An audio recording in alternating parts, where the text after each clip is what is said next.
From a Gen X point of view is brought to you today by El Yucateco Hot Sauce. Yes, El Yucateco Hot Sauce, the king of flavor. Yes. I was going to say the greatest hot sauce in the galaxy. They might be. We could say that. I think we could say that. Ooh, that could be their new slogan. Like, we could be starting this whole El Yucateco trend and absolutely getting some kind of kickback. We should do that. Yes. Especially with the kickback part. Yes.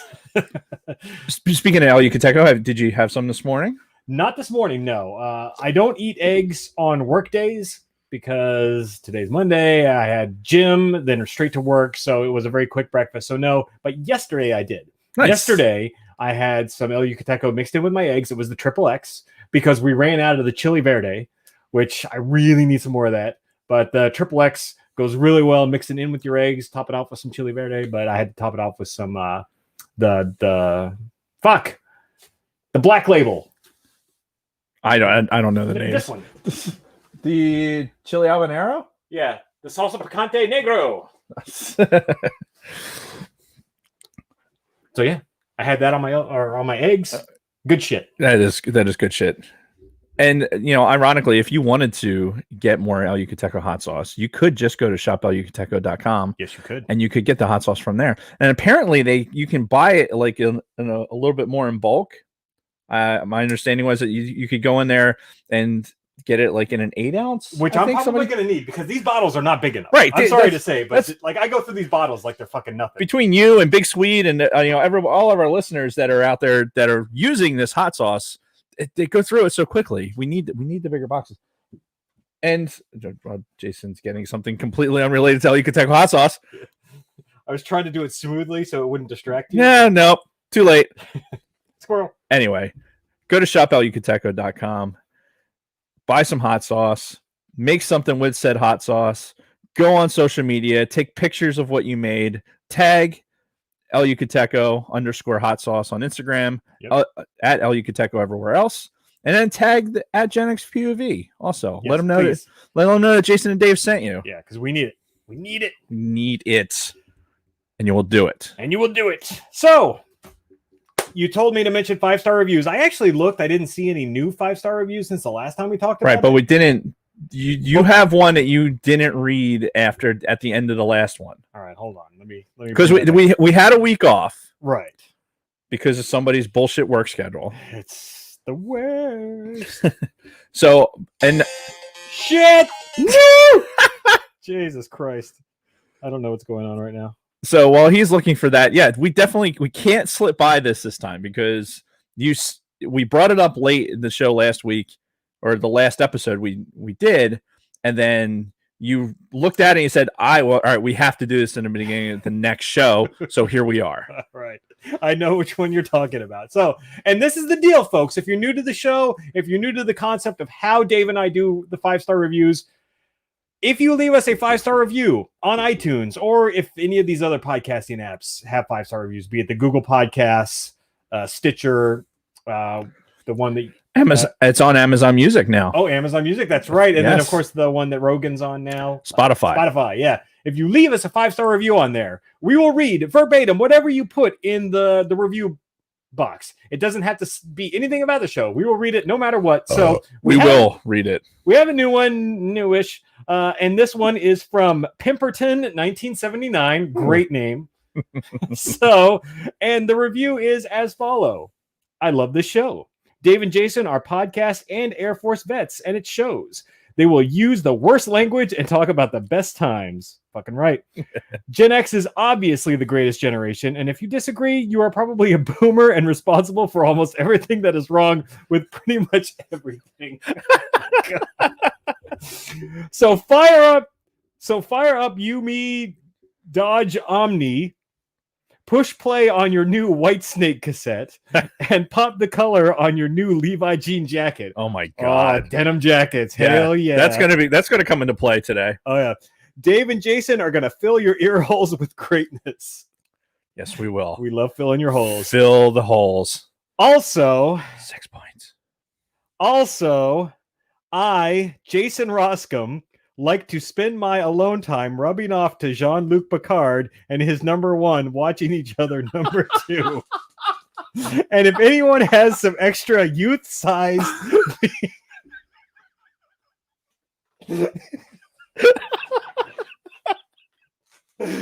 if anyone has some extra youth-sized V-neck shirts, one always looking. I guess that's supposed to say I'm always looking. Which you are. 5 stars. Hashtag the escape pod. You size mediums, please. God. What's so mediums notwithstanding? What's with this? So there's a Star Trek trend for you to be reading in a couple of reviews there. Well, yeah, because we mentioned early on that I didn't like one of the the Star Trek Generations movie, but Right. I mean I've always enjoyed Star Trek, the Next Generation at least. So apparently now that's led people to believe that I jerk off to Jean-Luc Obviously, Picard and Commander Riker. in your medium shirts. Oh my god. Sorry, I was crying. That was so funny. And yeah, go check out the escape pod. Yeah. Okay, so what do we do now?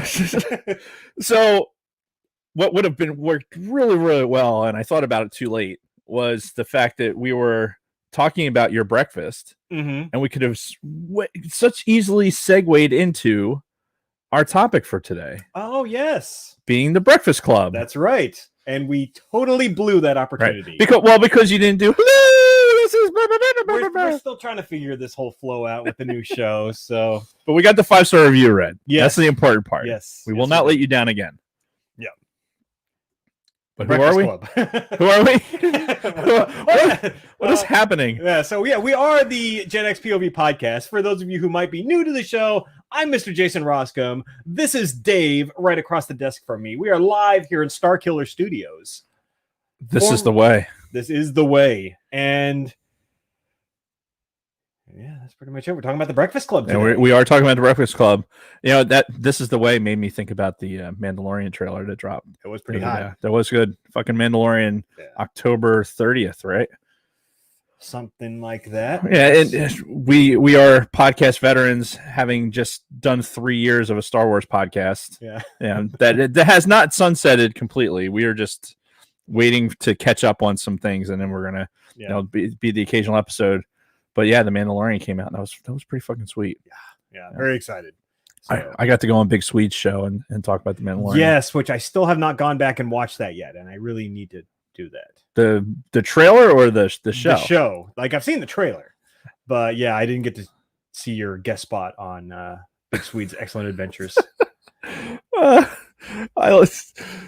Bronco Fett letting us know right away that The Breakfast Club is not his favorite movie. Yeah, he let us know on our football episode last week. Mhm. So yeah, he's not Bronco Fett, you're gonna find out how I feel about that movie as well. All right, fair enough.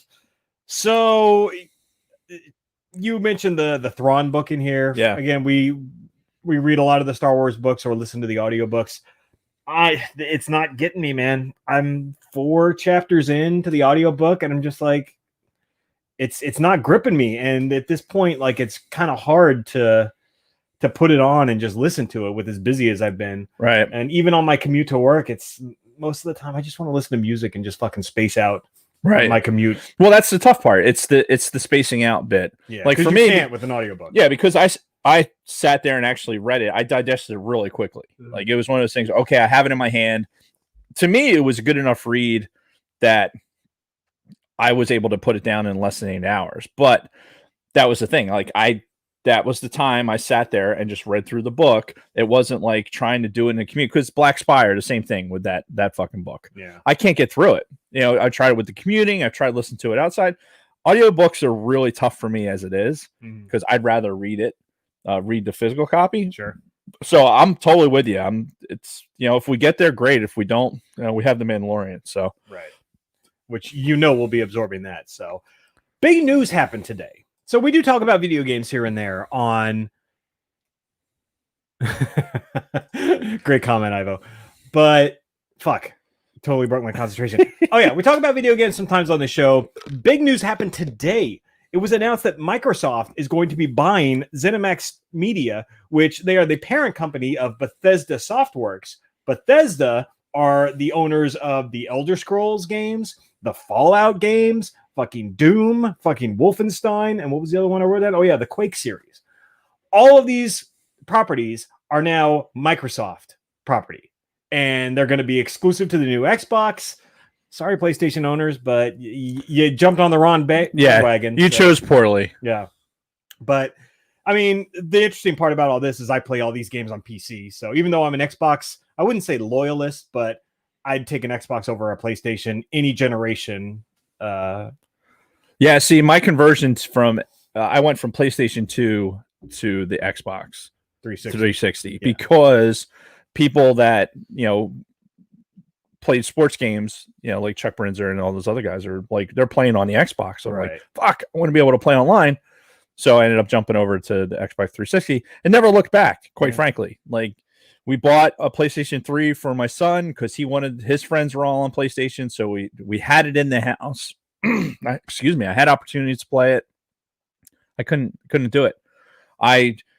The ergonomics of the controller for the Xbox is what got me. I went from the PlayStation bit to the controller itself. The gameplay to me is irrelevant. Like it's the same fucking game. Like, PlayStation's got this much better graphics and this blah blah blah. No fucking difference in gameplay to me. Right. But the controller, and that's the difference, is the controller. Yeah. I hate the fucking PlayStation controller. Always have. Even going back to the original PS1 controller before they added the dual sticks. Even when they added the dual sticks, it was still inferior to what was available on the market at the time. Yeah, it's a human factors thing. It's ergonomics, and somebody with bigger hands, I think, does better with an Xbox. Yeah, that's why Big Lovin probably likes it because he's got big hands. I don't know what your excuse is, but yeah, but and now the people who are complaining that Microsoft didn't have any good exclusives for the Xbox, well, now they do, and like all you PlayStation loyalists, you can have all of your Final Fantasies, which those aren't even exclusive anymore. I guess you can have your Last of Us 2s if you want to see some graphic guy on guy sex in your video game. Good, go play Last of Us 2. That's fantastic. I'll play real games on the Xbox. Never even heard of the. Isn't that I thought that was a show. No, The Last of Us, it's a PlayStation game. Oh. Yeah, but again, like I'm not really interested in watching gay sex on a video game. If I want to see gay sex, I'll go look at Kristen's Pornhub history or something. But what? Never mind. Wow. So what do we do now? We're going into our weeks. All right. So starting with my week, it's been all about GWP, gym, work, piano. That's really all I've been doing. Okay. So I've been hitting the gym all the time. If you follow me on Instagram at Darth Roscombe, you see me posting gym pics all the time, or on Facebook. I'm getting up fucking super early every day. Like I was at the gym at fucking 4 this morning working out, and then I immediately fucking showered and hit work, and now here I am doing this. When I have some free time in the evenings, I'm playing the piano. I feel like I've really sort of crossed the threshold, and it's getting so much easier now. Nice. And I'm really enjoying it.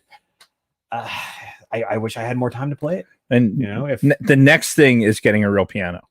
Yeah. I mean, honestly, because you can go on Marketplace or through basically anywhere, and people are trying to get rid of pianos. Yeah. Get these people that are like, they get a piano. It's like, oh yeah, they're intent on learning how to play with an actual piano, and they don't get the stick-to-itiveness to actually appreciate having it. So they fucking, hey, if you can fucking move it, then you can take it.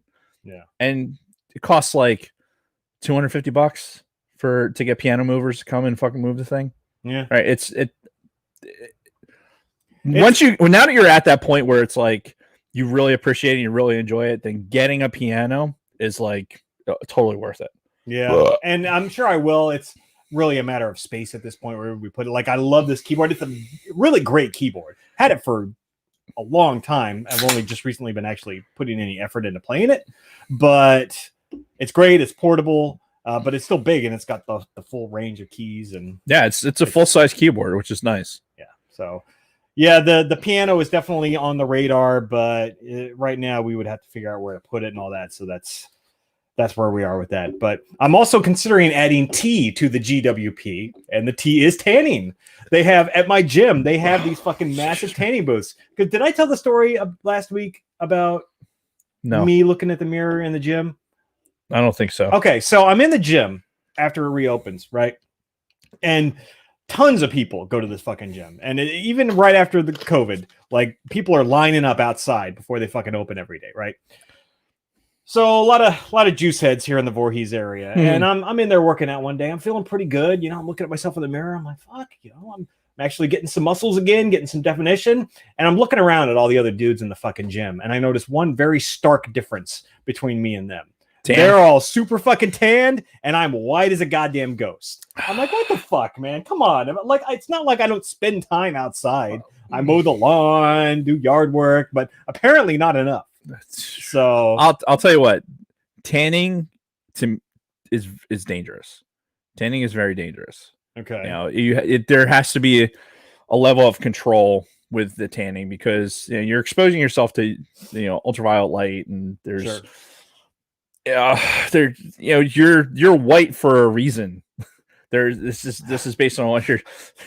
So many inappropriate things I could say right now. No, I'm not going to do it. I'm not going to fall into your trap. Damn it. But yeah, tanning booths are very dangerous, and I know my daughter's had those moments where she's wanted to go into the tanning booth, and I was like, no, absolutely not. I just for pasty white Irish skin like mine, and like my daughters or any. It's not. You're not meant to do that. Yeah. You're not meant to fucking scorch yourself in a fucking booth. Now, if you go out in the sun and you're getting the benefit of like vitamin D and everything else, totally different experience. But like Brady a couple weeks ago, Big Lovin' from the Escape Pod, he posted this picture of before and after of his whiteness standing in a boat down in Florida, and then several hours later, his redness. Yeah, it looked fucking painful. It looked absolutely painful. Just the fact he had to drive home from Florida and that. Whoa, God, no, thank you. But anyway, tanning is not good for you. All right, well, so you may just have to just spend more time outside. I don't know. I don't have time. That's the problem. I don't have time to spend time outside. Except the fact that you're going to look like a pasty white nerd. I mean, that's like it's the nature of what we do. Yeah, that is true. I hate it, but. No tanning. I will not support tanning. One other thing that I really hate is my fucking gut. In all of this time that I'm doing running, working out, and all this stuff, I'm trying to obviously have a good appearance here, and I can't get rid of the fucking gut. I can't. And it's don't get me wrong, it's slowly going down as I've been working out over the last few months, but it's not going down the way I want it to. So that's going to lead me right into Sober October next month. I know I've mentioned this a couple of times, but I'm going all in when October comes around, because the beers every Monday night is definitely not helping. And really, it's the only day of the week that I drink. Right. But I'm going farther than that. I'm going no beer, no fast food, no sweets, no fucking junk food, no potato chips, none of that stuff. So it's going to be a full body cleanse. He's going to be an angry elf. Yes. He's going to be an angry elf for a fucking month. I may not have to put up with his shit. I may not be as entertaining as I am when I'm on a few beers, but then it'll just be like the shift. Normally you get Angry Dave. This time you'll probably get Angry Jason. So it'll just be a different level of entertainment for you, the listening audience. Indeed. Yeah. Make sure we're poking the bear constantly. Oh, and I'm sure you will be. That's all you do half the time. So I'm curious to see how it works. You're going to have to cut. There's ways to do it. There's ways to get rid of that. And the good news is you got glitter on your chin. What? That's going to distract me. Where the fuck glitter came from, I have no idea. I haven't been exposed to glitter since the strip club this morning. I mean, you right. say you're going to the gym. It takes a lot of exercise to throw dollar bills. It does, obviously. Lots of medium shirts too. No, it's gone. You got it. Fucking glitter on me coming out of nowhere. That was terribly distracting. You have no idea. The listening audience, and even on YouTube, I seriously doubt you were actually going to see this glint of the glitter on his chin. I was like, nope, gotta go. Fucking. At least you said something, and we're just gonna sit there and just stare at my fucking chin the whole. I would have stopped talking. I'd be like, truncated silence is gonna take out about 10 minutes of me just staring at your face. Oh, it's good shit. All right, so what else have I been up to? I'm way behind on the audio episodes of the podcast. If you're listening to this and you're like, yeah, no shit, we had to wait fucking a month for episodes 7, 8, 9. I'm sorry. But I'm just so busy. I gotta get into a certain mind frame when I fucking go to edit the audio podcast. And it's just, it hasn't been there. And is again, time has been, not that I haven't had the time, I could have, but I couldn't get myself into the right frame of mind. I turned on my other computer. I'm like, okay, got to edit the audio today. Other shit came up and I just never got in the groove, but I'm going to try to do it maybe by Wednesday of this week. Okay. So you heard it here first. Yes. Hopefully by Wednesday. Yeah. Oh, and by the way, stop asking about episode 150 part 2 for everybody who came over from All Things Star Wars. It's not happening. It's over. Just let it go. Be like Frozen. Let it go. No, don't keep bringing it up because it's fucking great. Yep. So a couple more things on my week, and then we'll move to you. 49ers, sad face. I think that meme that Nick shared into the Sidebar Cantina yesterday pretty much said it all. It was the fucking I want to say Ultron, but not Ultron. What's the fucking main bad guy from the Avengers Endgame? Oh, Thanos? Thanos. Yes, it was the Thanos. How the fuck do I know that? I'm not even an Avengers guy. Yeah, I'm really not either, but it's, it's the little girl. Like, it's like the little girl is like the NFL or whatever, and he's got the 49er symbol on his head, and she's like, did you beat the Jets? And he's like, yes. What did it cost? What did it cost you? And he's like, everything. Yeah, because like our whole fucking like every good weapon we had on offense and defense all of a sudden just like fucking shit the bed due to injuries over the course of a week. So we're down Bosa. We're down two of the starting corners. We're down the fucking running back. We're down fucking Pretty Garoppolo. Boy. Yeah, it sucks. So, listen, Pretty Boy was never going to be your guy. Yeah. Like, Kittle didn't play. Yeah, well, Kittle will be back. Yeah, I think he's going to be back next week, and that's your future is not in that quarterback. It's just not. Yeah, I tried to tell you that last year. You still wanted to hang on to this fucking dude. They went to the Super Bowl. What do you expect? Not because of him. Well, no. He had nothing to do with it. He was a handoff machine. Yeah. That's all he did. Turn, short pass to Kittle. Turn. That's it. Yeah, like Alex Smith all over again. Yeah, without the broken leg. Oh, God. So yeah, and they lost. We haven't talked on this show since before week 1. They lost to the Cardinals in what looked like just a completely offensively retarded game for them. Like they came out early with some fire, but then just all of a sudden just stopped paying attention in the second half. That sounds familiar. Yeah. Sounds really familiar. And then this week they beat the Jets, but that just goes to show you how bad the Jets are. If the 49ers can beat them that handily with like none of their key players, that is not a compliment to the depth of the Niners roster. It is all about how shitty the Jets are. And I don't even hate the Jets, but they're a pretty bad team. Yeah. And anybody out there who's like shitting on America, like people who live in the United States, this is what pisses me off. People who live in the United States and they shit on the US. It's an election year. We know which side of the aisle all of this shit's coming from, and I fucking hate it. As somebody, and you can attest to this, as somebody who's been to more countries than most Americans ever will, living, dead, or in the future, I know what it looks like around the world. And trust me, most places outside of the United States are fucking shitholes. There's a couple of bright spots here and there. You know, the two examples I like to cite are Australia has some extremely hot women, and they're all good looking. And Greece has some amazing food. That's Excuse me. I mean, there's some other countries that are just there. Listen, but I support this sentiment 100%. Yeah. All these people that there's so many people that want to shit on what we have. Yeah. Like, what if you're taking this moment and what we have with social media and everything else, and you're looking at it and you're that person that goes like, this is not the America that you want. Okay. You get the opportunity to speak your mind about that. Yeah. You get the opportunity to go on social media. You don't have somebody crushing your fucking windpipe because you're speaking out against the government, any government. Yeah. The President of the United States. Try and do that in some of these places. We've seen poverty. We've seen real poverty. Yes. Like poverty in the United States is not real It's I'm sorry. Better than a lot of. I'm sorry. All you bitches that complain about like, oh well, this is poverty in America and these fucking camps that are in the middle of fucking cities that they're allowed to fucking be on top of each other and everything else because they're homeless. You don't know what poverty is. 99% of America does not know what poverty is. They think they do. They think they live in this poverty, and there's people that don't live to the same standard that we live. Cool. But you don't know. And you don't know how good you fucking have it. Most of the people out there, they just don't. They don't have our experience. Yeah. And you know what? I can't fault them for it. This is what they live in. But at the same time, if you want to continue to shit on, you're going to shit where you're eating, then you go ahead, try something else. Yeah. If you think you're making a difference on Facebook, on social media, that you're making a difference in influencing what's going on in this country, go to bed, take a nap, fucking wake up, and then grab a hold of reality, because the only way you're going to make a change is to fucking vote. Get out there and fucking vote.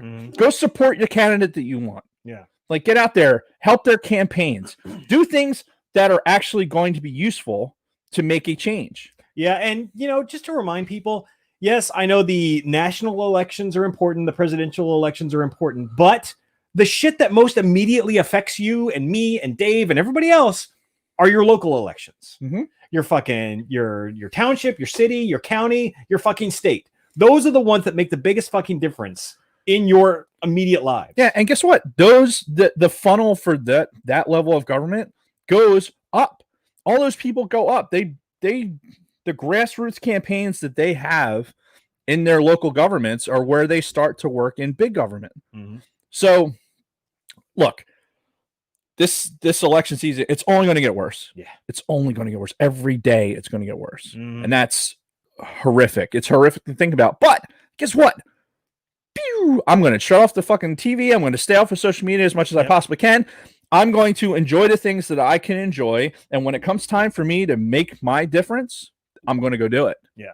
I want to do it with the information that I have and the best of my ability. The hate speech, the hate America speech, the hate Trump speech, everyone that's shitting on Biden on the other side of it, like, all they're doing is making noise. Yeah. There's nothing behind it. Yeah, because if you think for a second that anything that you say on Facebook or Twitter is going to actually convince somebody to vote in a different direction, you've completely lost. You're in an echo chamber. Yeah. You're in a fucking echo chamber. Like, all of those memes, and I don't care what side you're on. I don't care if you're a Republican or a Democrat. Let's say you're a Democrat and you're posting all this anti-Trump shit. You know how many people you converted to your side?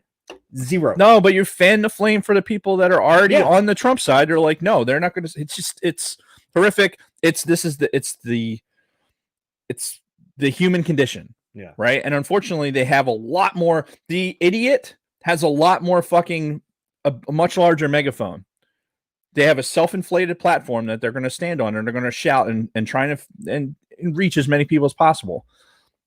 Take that shit to the voting booth.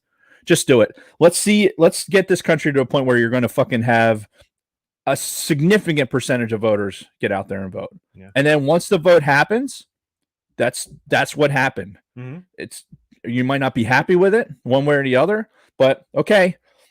Those people had an opportunity to vote. Go out there and vote, and then deal with the consequences. And oh, by the way, you're still going to live in the best fucking country in the world. Yes. You're going to have the most advantage of anybody else in this fucking world. They need to think about that. They need to think about the significance of that. Yeah, because I mean, seriously, if you really think it's that shitty, go for a hike in the hills of North Korea, or maybe go for a little excursion through Iran, or really any Middle Eastern country. Go to South America. Just walk the streets. Just chill out. Good luck. Wait for the sun to go down, and then just go start walking the streets in any South American country. And just let me know how that works out for you. We've been there. We've seen real poverty. We've seen what the rest of the world is like, and we know that this is where we want to live. Yeah, this is where we want to be. We have the most advantage. I agree. Stop shitting on this country. Yeah, just make it better. Make it better by starting by not being a fucking psycho and just being a better person, treating people better. Yeah. Attitudes are contagious. So, the more you know. Yeah. You spit vitriol and you get some spit right back at you. Vitriol. Nice. Right I like in your that. face. They just spit it right in your face. And this all started from a Facebook post, by the way. It was some excuse me, complaining about America on there, and I mistakenly chimed in. I'm like, and I said basically the exact same thing I said to you. I'm like, look, dude, I've been to fucking well over 30 countries around the world, probably closer to 50, and most of these other places are shitholes. Trust me, you've got it pretty damn good here. And he's like, oh, the arrogance of that statement. And it's just like, okay, fuck you. You think really the arrogance of that statement? Here's your arrogance, motherfucker, that you're assuming that you have any idea what my background is. Yeah. You assume that I haven't been to fucking Ghana, that I haven't been to fucking Bangladesh, that I haven't been to that I haven't been to the fucking worst places on this planet and experienced what real poverty is. To see fucking conscripted fucking children in the streets with fucking AK-47s. Like, we've been there. Fuck you. You think you understand like what that really means. And fuck you for just making the assumption that you understand what I am. Right? Because I will fucking pound you into the fucking dirt if you think that I'm going to let that stand. No fucking way. Oh! So that was my week. Fuck you. God damn it. See, I had to get Dave nice and spun up for his week. But I mean, honestly, that whole thing really fucking spun me up too. So fuck that guy. Yeah, I hate that. I fucking hate that mentality. Let's see. I'm just going to take a quick look here. My number for countries is 86. Damn. 86 different countries. And I feel like I was being modest with my number. Yeah. It's probably closer to 50, if not more. If not more. Yeah. You know, I was in the unit a little bit longer than you on both sides of that. Yeah. And so I got to extraordinary level of seeing this planet. Yeah. And if you've been to more than 86 fucking countries, come at me, bro. Yeah. I'm fucking ready. Anyway, my fucking week. Oh. So I pre-ordered Squadrons. Nice. I pre-ordered it both on the Xbox and on the PC. Wow. Dave's all in. I am all in. I am all in on this fucking Squadrons thing. I want to fly a fucking TIE fighter. I want to pew pew pew. So managing your expectations completely out there. I never had a chance. Never stood a fucking chance. I don't care if not one other person plays this game. Don't give a shit. This is like the hours that I'm going to put into this, the waking hours that I'm not doing something else because Dave thrives in chaos. I will be fucking putting into this game. Nice. And I'm really looking forward to it. So yes, if you're going to, apparently it's cross-platform too. Oh, good. Because I'm probably going to get it just on the PC. I doubt I'm going to get it for the Xbox. Yeah. I don't know what I was thinking, honestly. Anyway. But yeah, talking about that, like the work-life balance has been really, it's been a struggle. It's trying to doing a teleworking thing, spending more time up on the base, which is actually better for me. Like just because it's easier to do my job. Yeah. If I'm there in the squadron and can be able to walk and fucking get in front of somebody and say, hey, this is important. Stop being a dick. You know? Yeah. I need to be able to do that. And communicating, you know, it's great that we have the opportunity to telework, but you need to have that. But that involves the commute. It's the 2 hours tacked onto whatever your workday is for the commute. So trying to do more stuff on the weekends. You know, Kathy and I try and get out, go hiking, take the dog to the shore. Like if you follow me on Instagram, you're going to see a lot of that. You know, pictures from us hiking and doing all really fun, by the way. I'm looking at those pictures of you guys, and I'm like, fuck, man, that's awesome. Yeah, it is. There's so many really. Speaking of America, you get it's just within an hour. Well, Ricketts Glen, where all the waterfalls were, that was 2.5 hours, but within a couple of hours of where we're sitting right now, you can experience just about everything. Yeah. You experience the beach, you experience the mountains, you experience a thriving city. You know, you can do all of that within a couple hour drive of here. Nary a place on the planet where you're going to be able to do that. And oh, by the way, cross a border into another state without having a fucking problem. Anyway. Oh, sidebar. This morning, drink. You know, because I was going to the gym at 4 a.m. this morning, it was pretty dark out, even with some of the street lights and stuff here. I looked up, I got to see Orion like clear as fucking day, like right above me. First time I feel like I've seen Orion, the constellation, in years, probably. You gotta look up. You don't spend enough time looking up. That's true. And you'd see a lot more of that if you looked up. It's just like seeing the Milky Way galaxy. Yeah. We're unfortunately that space on the way to the base with all the farms and all that shit. Like you can pick it out. Yeah. If you just took the time to stop and pull over and look at it. It's just you just gotta pencil it in. Yeah, but it was a pleasant surprise this morning, walking outside, looking up and be like, oh fuck, there's Orion. Haven't seen you in a while. Anyway, carry on. I'm OG. Oh boy, Dave's rant is getting bigger and bigger. It's not the only thing getting bigger and bigger. Hey now. Hey-o! So talk about the 49ers and their shit show.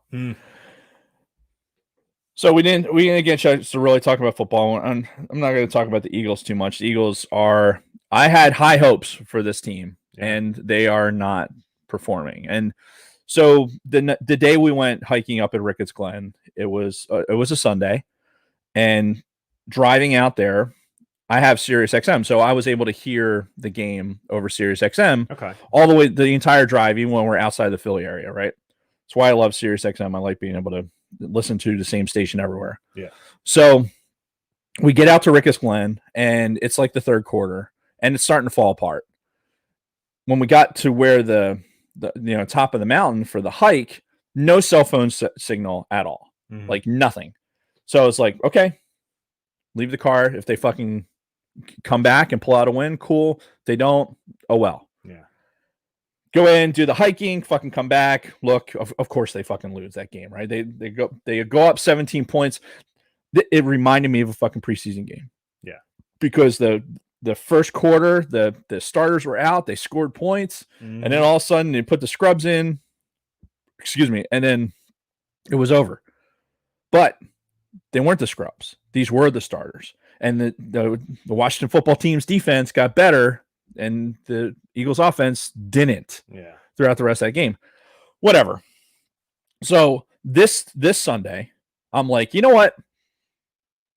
I'm going to make it a point to be home for the game. I want to watch the game. It's at home. I want the experience of what these games are, because I watched the Chiefs game, like the Thursday night game. I caught parts of that, and it seemed like football. Yeah. And for whatever reason, there was fans. I don't know how many fans were in the stadium, but there were some fans in the stadium for that game. So I'm like, yeah, you know what? I know that Eagles Stadium is going to be empty, but I want to see this team. I want to see this team, how they're playing in these conditions. Sure. This isn't football. Just the pregame, everything else, it felt like football. Okay, cool. Fox 29 goes into the lead in, and then and it's like the pan over to the stadium, the empty fucking stadium. Yeah. The teams are running out on the field. There's no energy. None whatsoever. Because even with the piped in crowd noise, it's not the same. Fuck that fucking crowd noise. I'm about to get into that here in a second. But what the fuck does this say? Oh my God. Jesus Christ. I'm not even going to repeat that. Neither am I. And so I don't even want to put it on screen. So anyway, I'm watching crowd noise. I'm watching this, and teams running on the field. Okay. No energy whatsoever. I'm like, all right, it's an empty stadium. I mean, what do we expect? This is the world we live in right now. So the Eagles take the field. They don't look great. They had elements to their game back, and I'm keying in on the defense. As an Eagles fan for my entire life, since I was 5 fucking years old when they went to the Super Bowl in 1980, I've been just bleeding green every fucking year, and being an Eagles fan means that you're thriving with the defense. Right. The defense getting on the field and trying to make a stop. There's no energy. There's no the piped in crowd noise there's no level to it. There's no every single third and fourth down in Lincoln Financial Field. that place, you can't hear yourself fucking think. Yeah. Like every third down, make some noise. You can't tell me that team is going to play the same without having 72,000 fucking fans behind them. Right. That's why it's called home field advantage, right? There's no advantage. And here's the problem. So, okay, defense now, who are they playing for? Like, who's this team playing for? Who are any of these fucking teams playing for? Nobody. And Empty that's stadiums. And that's the conversation. Like in Dallas, they had fucking 20,000 people there, which at this point I would probably take because at least it'd be something. Yeah. But so they have 20,000 people there. Great. Out of a stadium with an 80,000 person capacity. Yeah. You're still eliminating home field advantage. So, but there's still a level of energy that you get from the crowd. There's nothing, right? That's what. Well, but with normal football, I've never been a pro player, but I would imagine that there's a level of energy that you get from that home field crowd. You could be a fucking high school player and understand it. Like you hear the crowd. Yeah. Like when there's a big hit, when there's a run, you get this experience, you get this emotion from it, and then players feed off of that. You can't tell me that they don't. So now here's the point. Well, but before you get to the point, that's also part of the home television viewer experience. You know, as you're sitting there watching the game and something big happens and you hear that fucking crowd erupt, as just a television viewer, that incites like an emotional response as well. No, nothing. Well, like, nothing now, but I mean, back in the day, that's the way it was. But that's what I'm saying. Like, as we sit here right now and we're trying to watch football, you're not getting any of that. And it's not about the product. I mean, the Eagles, they're playing bad. This isn't about the Eagles. I was so upset, and somebody had brought it up. I think Scott Rasmussen had said something in the chat about, check out my Twitter handle to see, because Twitter is where I vent about football games. And get a really good idea how I felt about it. But the fact that these teams have nothing to play for, of course, I think the visiting team to any one of these stadiums has an advantage because they're going to play their game. Yeah, they're what they're playing for is to beat that team on their home fucking turf. But whether there's nobody in the stadium or not, I mean, fuck, that's Washington, right? Teams like Washington, Miami, like they don't fill the capacity. Right. So, but you have a player like a Saquon Barkley. You have a player like a Christian McCaffrey. These players are going out there and risking their livelihoods. Yeah. They're risking their careers to go out and play for nobody. Yeah. People aren't hitting the same. We're watching an exhibition. They're not hitting the same. The level of intensity is not there because they're not playing for anybody. There's no fucking noise. There's no reaction to anything. Even if it's boos. You watch the Eagles game and it had piped in boos, right? There's a huge difference between fucking the sound effect boo. And I don't even know what that sounds like in the stadium because watching the Sunday night game, which was the I can't even think who it was. That's how irrelevant it was. Last night? Yeah, last night's watching that game, the Sunday night game. It was Seattle. Oh, fuck yeah. Fuck Seattle. So the Seattle game, the whole 12th man thing, I think that they were playing that crowd noise so you could hear it on the TV. I'm willing to bet that you can barely hear that on the fucking in the stadium because you could obviously hear defensive player call outs. You could hear the fucking cadence on the line. Fuck, if I had listened hard enough, I probably could have heard somebody fart. And that crowd noise that they are piping in is for the benefit of the television audience that we're not getting anything out of. It's like, that's not the crowd noise. That's not how the crowd reacts. Yeah. Like, you can't simulate that. Stop. Here's my thing. Stop the exhibition. Stop putting players on the field it's not about COVID. It has nothing to do with the fucking pandemic except for the empty seats. Yeah. It's more about they're going out there to play and they're risking their livelihoods to play for nothing. They're playing for ad TV revenue right now. Yeah. And I'm personally, there isn't a single game that I'm going to want to watch with the Eagles. I'll listen to it on the radio because I can remove myself a little bit from it. Yeah. Like Merrill Reese, I had the benefit. He's been doing this for 44 years. He's an Eagles fan that does the announcing. Yeah. So he has a level to his voice. Right. He's got an energy about it. You're going to have some of that energy. So I'm going to listen to it on the fucking radio. And I'm not going to give them the ad revenue, that one person. And I encourage everyone else to do it too. Because why is Saquon Barkley, let's say he doesn't fucking, what if he doesn't recover from this ACL and doesn't play again? Then he's fucked. And all for what? To play in play in nobody. So that fucking they could get ad revenue. Mm-hmm. Yeah, because it's all about the owners at this point. The owners wanting to keep playing games so they can get money. I have never in my life thought that I would watch a football game. And I've watched football games where the vet was empty. Yeah. But empty, air quote. It still had, it was a 65,000 person stadium. I mean, you'd still put like 50 in there, 45, 50 would still be in there. Right. But it was a bowl. Like those people made enough noise where there was never a moment where you weren't fucking, into it. Yeah. And those teams, why we're so defense heavy, were because the defenses were good. And it's kind of where we are right now. I mean, if we're talking about the Eagles specifically, we're talking about Carson Wentz and that stuff. Yeah, this is not a good offensive team, but the product right now, the product is unwatchable to me. It's unwatchable. And I wouldn't want to fucking risk these guys that fucking said, hey, I'm not playing this year because of the pandemic. They're the ones that were the smart ones. Yeah. They were the smart ones. Yeah. Because I mean, in the end, if the season continues the way it has been, no crowds, piped in noise, all that stuff, it's going to be a very forgettable season, regardless of who wins the Super Bowl. Most people are going to want to just put it out of their memories, like this whole fucking year. Basically. It's going to be. There should be an asterisk, because how can you say that this team was the best team when they went to other people's stadiums and had nothing? Yeah. They're playing against. They're not playing against the 12th man. Right. Now, as much as we don't like Seattle, the reality is that's every home field. Sure. Every home field has the 12th man advantage. So, but to say that this team is the best team in stadiums where that's not there, then you put an asterisk next to it, just like you do for all those fucking home runs that were hit by those guys in the steroid era. Right. Fucking you throw an asterisk next to it.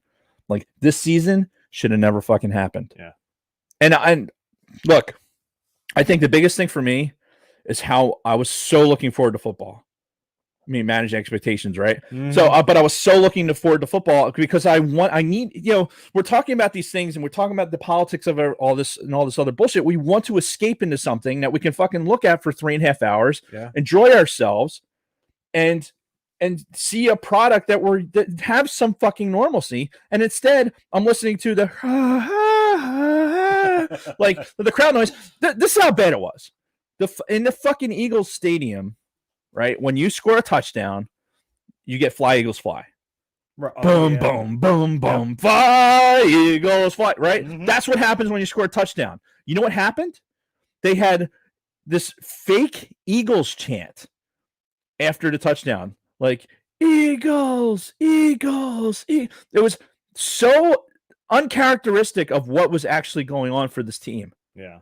And I'm like, and the same thing with Seattle. They had some their aspect. They had their train horn that would fucking blow off or whatever. Yeah. They had that stuff, which, why did that game get better crowd noise than what they were doing in Philly? Because I don't know who's running the crowd noise. It can't be the team itself. I mean, Seattle already pumps fake crowd noise into their games, even when they do have all of their seats filled. Yeah, but it is the most monotone. It's not watching football. It's legitimately, and Scott Rasmussen mentioned it in the chat, it's legitimately watching the U.S. Open golf was more exciting than watching football because it was so fucking monotone that all it did was make me mad. It's just this is Dave in a fucking isolation chamber. If I'm just in there with my fucking thoughts, and I'm just going to get mad. There's no relaxation in there. It's just I'm going to ping. And now I'm going to want to hurt things. Yeah, and it goes back to what you were saying, the manage the expectations, because like 2020 has just been a fart of a year. And then it's like, fuck, all right, we're finally at fall. Football's coming, yes. And then we get this. And then, so we get this. And then, oh, by the way, can't get excited about fucking Big Ten football coming back because now I've seen this product. It took me a week because the first time I heard it on the radio, and then I actually get to watch the product. I watched all the games. I watched the 1:00 games. I watched the 4:00 games, and I watched the Sunday night game because I wanted something to change my mind. Yeah. Change my fucking mind. Is this just an experience because the Eagles look like shit Maybe this is how I feel. But I'm watching these other games. I've never been so fucking ignorant to the football game being on as I am right now, because there's nothing. There's nothing. If all I had to do is get excited to listen to Chris Collinsworth fucking voice, I'll fucking slice my own throat. Fuck that guy. I can't stand him on a normal fucking day, let alone like when there's nothing going on. Like it's just his fucking voice. Oh my fucking God. Well, that's the type of shit that you put in fucking. He'd be the perfect guy piping through some fucking our prison cells that we're doing this fucking SEER classes in. Listen to this motherfucker talk. I'm Chris Collinsworth. I played football. Fuck you. I am so upset by it. I'm upset by the product. I'm upset for the players because I feel like that they're risking their livelihoods for nothing. Yeah. You know, so that the teams get some fucking ad revenue and collect something back on the season. Oh, by the way, this is the preseason. Like these teams that didn't have their preseason games, like if for nothing else, I think I tweeted at NFL. It's like, this is what you get. Mm-hmm. Like if you were thinking about eliminating preseason games, this is the product. Right. You're going to get 2-3 months or 2-3 weeks of garbage. Mm-hmm. And then people start figuring the fuck out because you need that. These players need that. It's part of their battle rhythm. Yeah. The whole thing is affected. And then people are going to get hurt. People are pulling out of their fucking tackles. Now we're going to start the college game with nobody in the fucking stands, nobody in the big house. You're going to not have 108,000 fucking fans in the big house or at fucking Beaver Stadium. You're going to have these games in front of nobody. It's like, why? Why are you doing it? Why is a guy like Pat Freiermuth going to go out there, who's the tight end for Penn State, by the way? I saw that look. Yeah, like, who the fuck is that? But why he say, okay, I'm going to play. Great. Want to be excited by it. However, it's not going to help the fucking communities. It's not going to help anybody in fucking at State College because you're not putting people in the fucking hotels.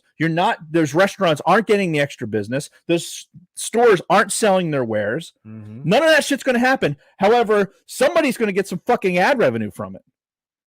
Yep. For a product that's not going to be as good as it should be. Yeah. Why do it? Fucking cut it. Just look, 2020, fuck 2020. Just like push off to the side. Stop risking people's livelihoods. Yeah. And potential shit. These college kids, what happens when they get hurt? Now their fucking NFL careers are done. Playing it in a COVID fucking season. I just there's really no way to win here.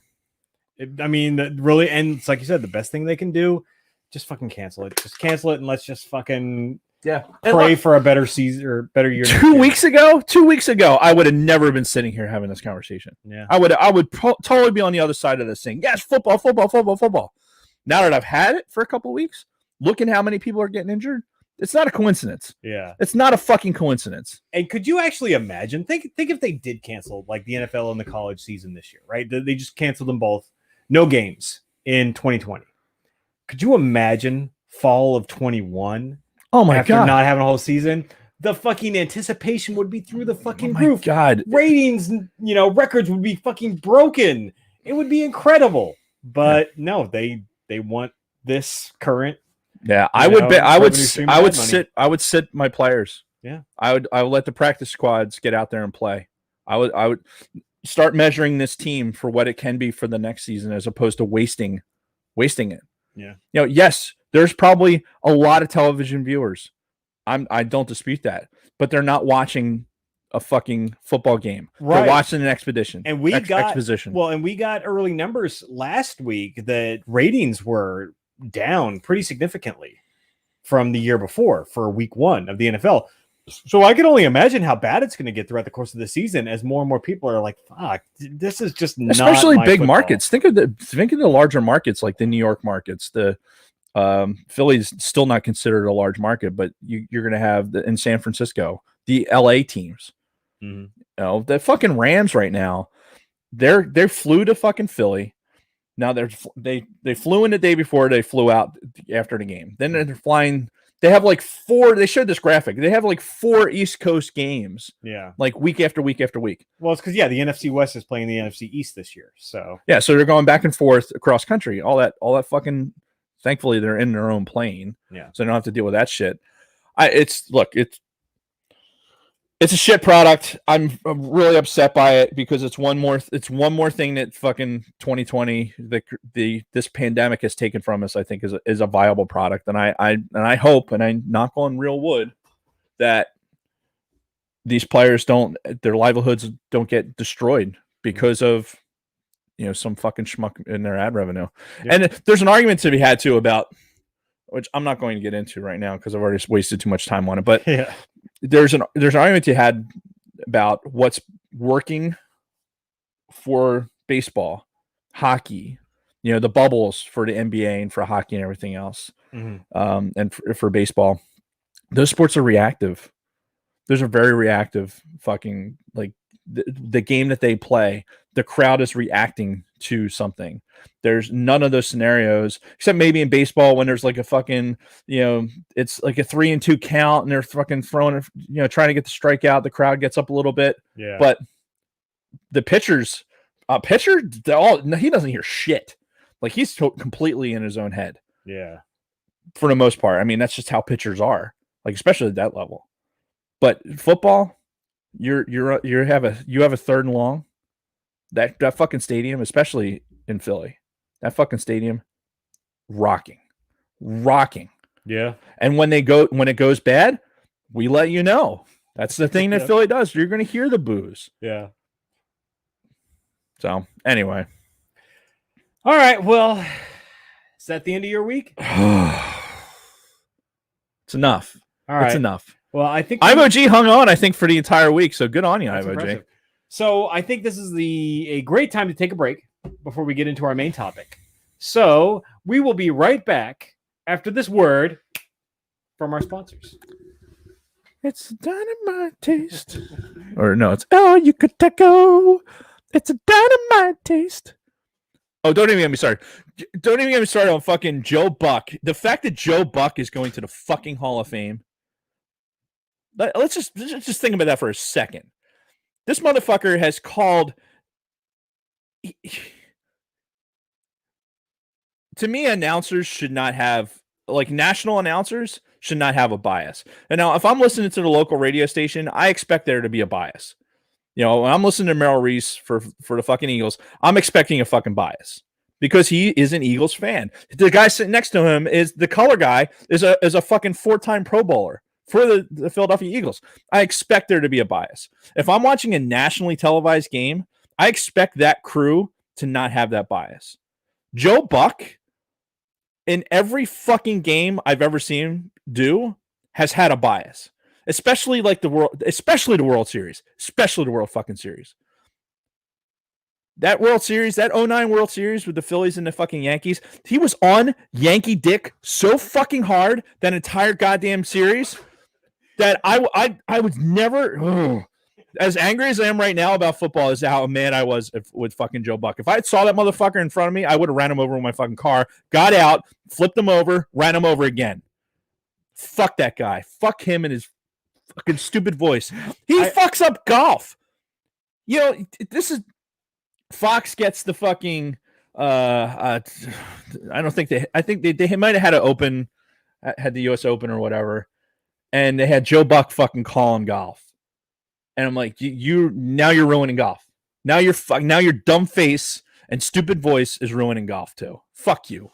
The only reason you have a fucking career is because you're old man. It's the only reason. And now you're going to the fucking Hall of Fame. Fuck you. So I opened the door to hearing Dave going so fucking hard. I'm like, whoa. What did I miss? Oh, man. I'm not nearly as spun up as Dave with it. Just trying to enjoy myself. This is my one day a week where I get to indulge a little bit. But come sober October, it's all gone.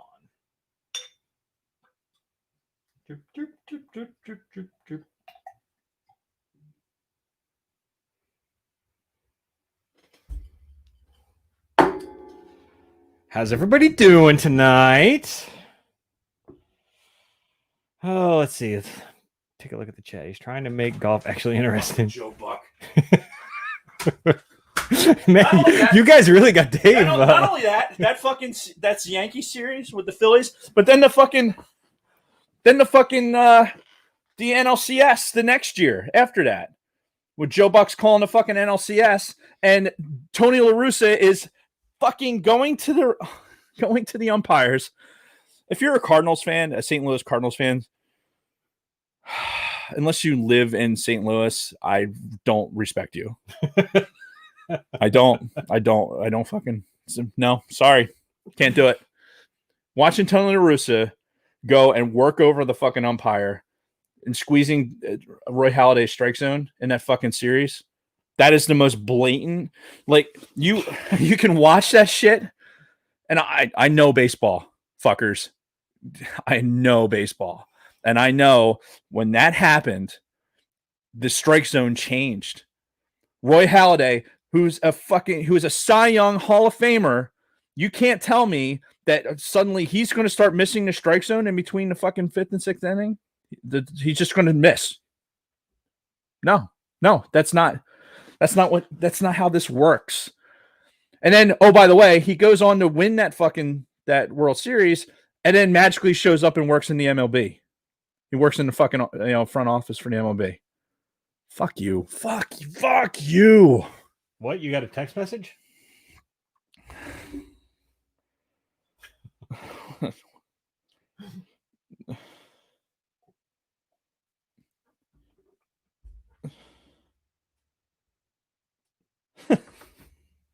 Why right now? Somebody just sent it to me. I'm like, oh my god, Dave's got to see this. Oh my god. Great meme. Yeah. Forrest Gump. Yeah, hashtag fuck Buck.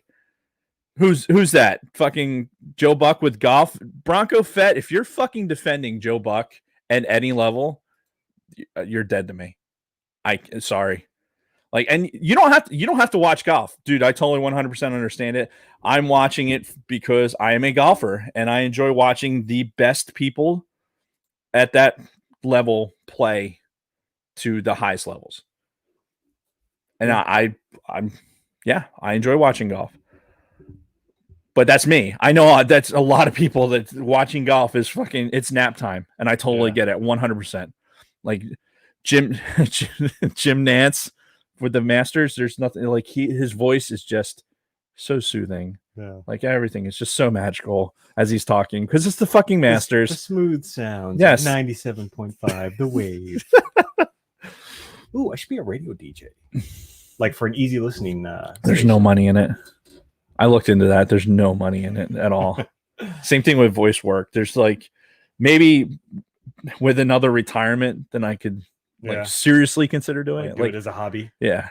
And where I don't need the money, but welcome to 98.5. The Breeze. Joe Buck. Where we put you to sleep with all of our easy listening music. All right, we're ready to get back to it. I'll take that as a yes. Give me the video countdown. Video countdown commencing in 3, 2, 1.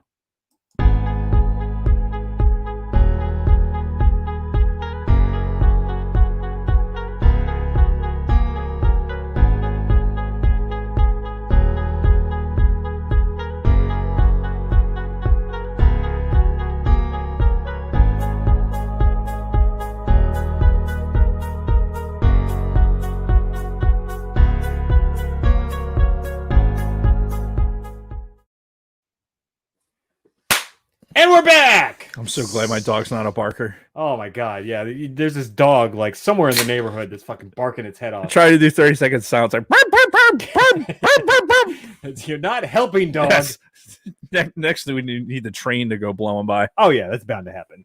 So, The Breakfast Club.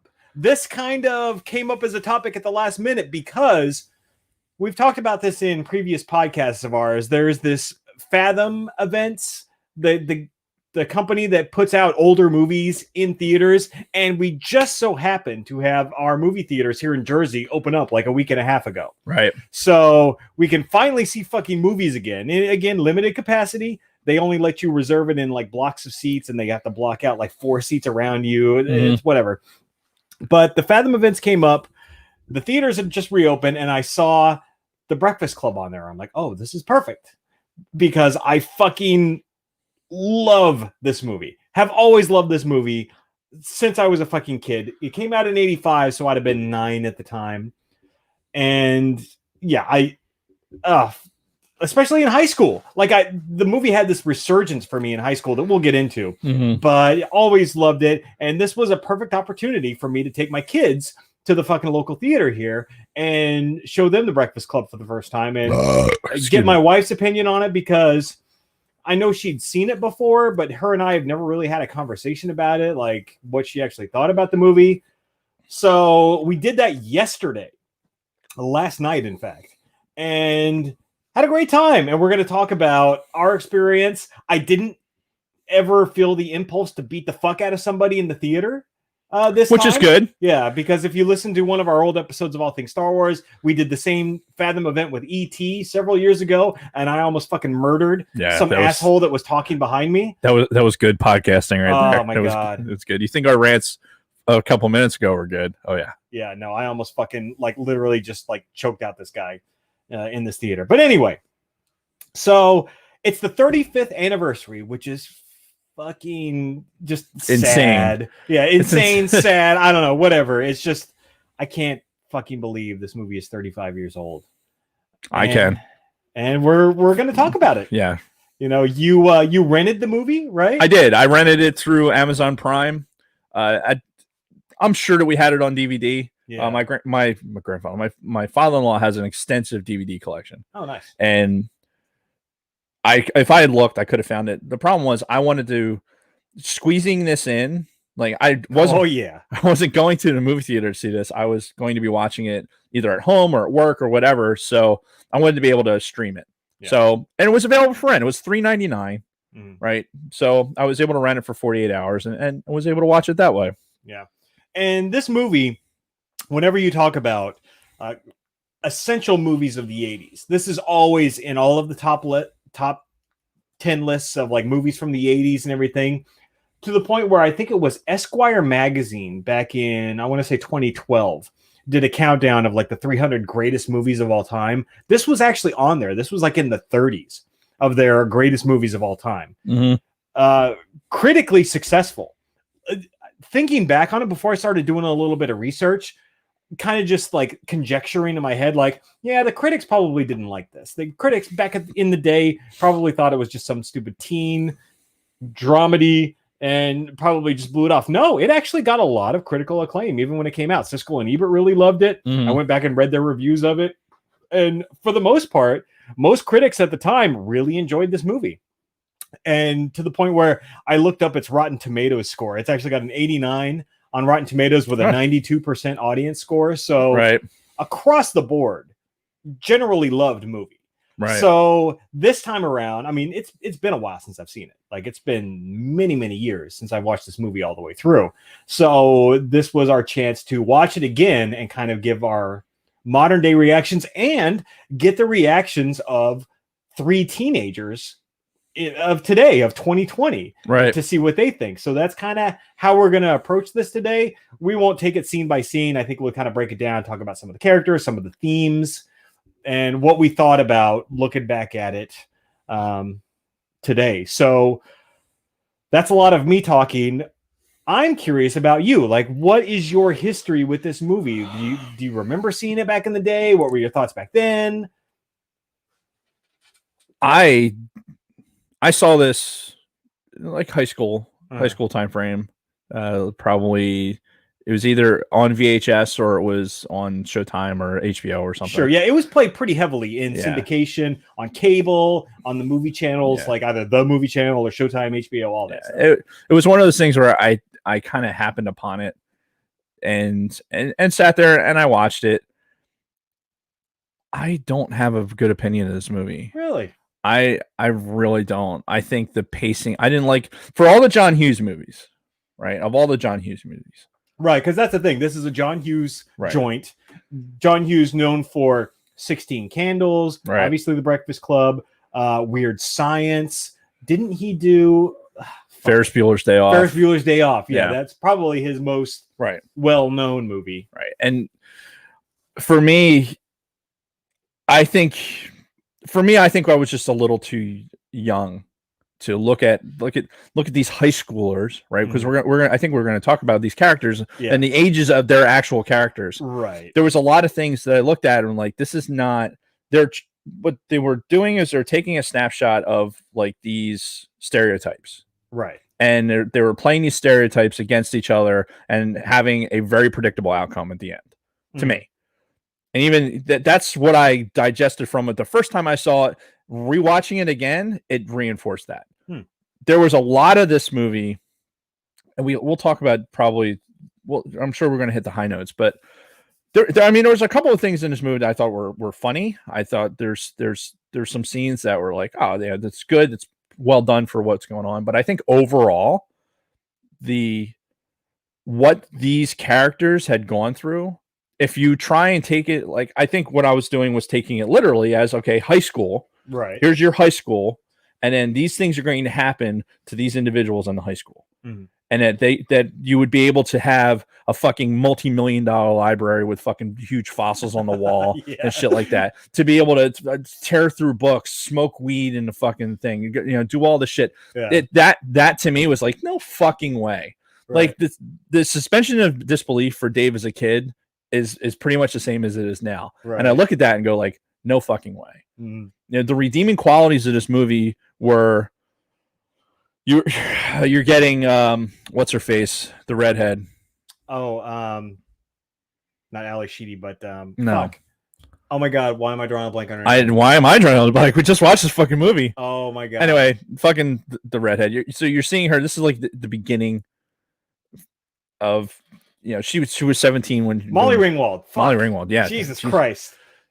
Old age, 35 years, it's like I said, there was redeeming stuff for this, but the overall impression, like I trudged through this on this viewing. I really did. Man. And I'm really curious to see how your kids enjoy, if your kids liked it, because sitting in a movie theater, I would have been bored out of my fucking dome sitting there trying to sit through this movie. Well, and see, but the thing is, it's a very short movie.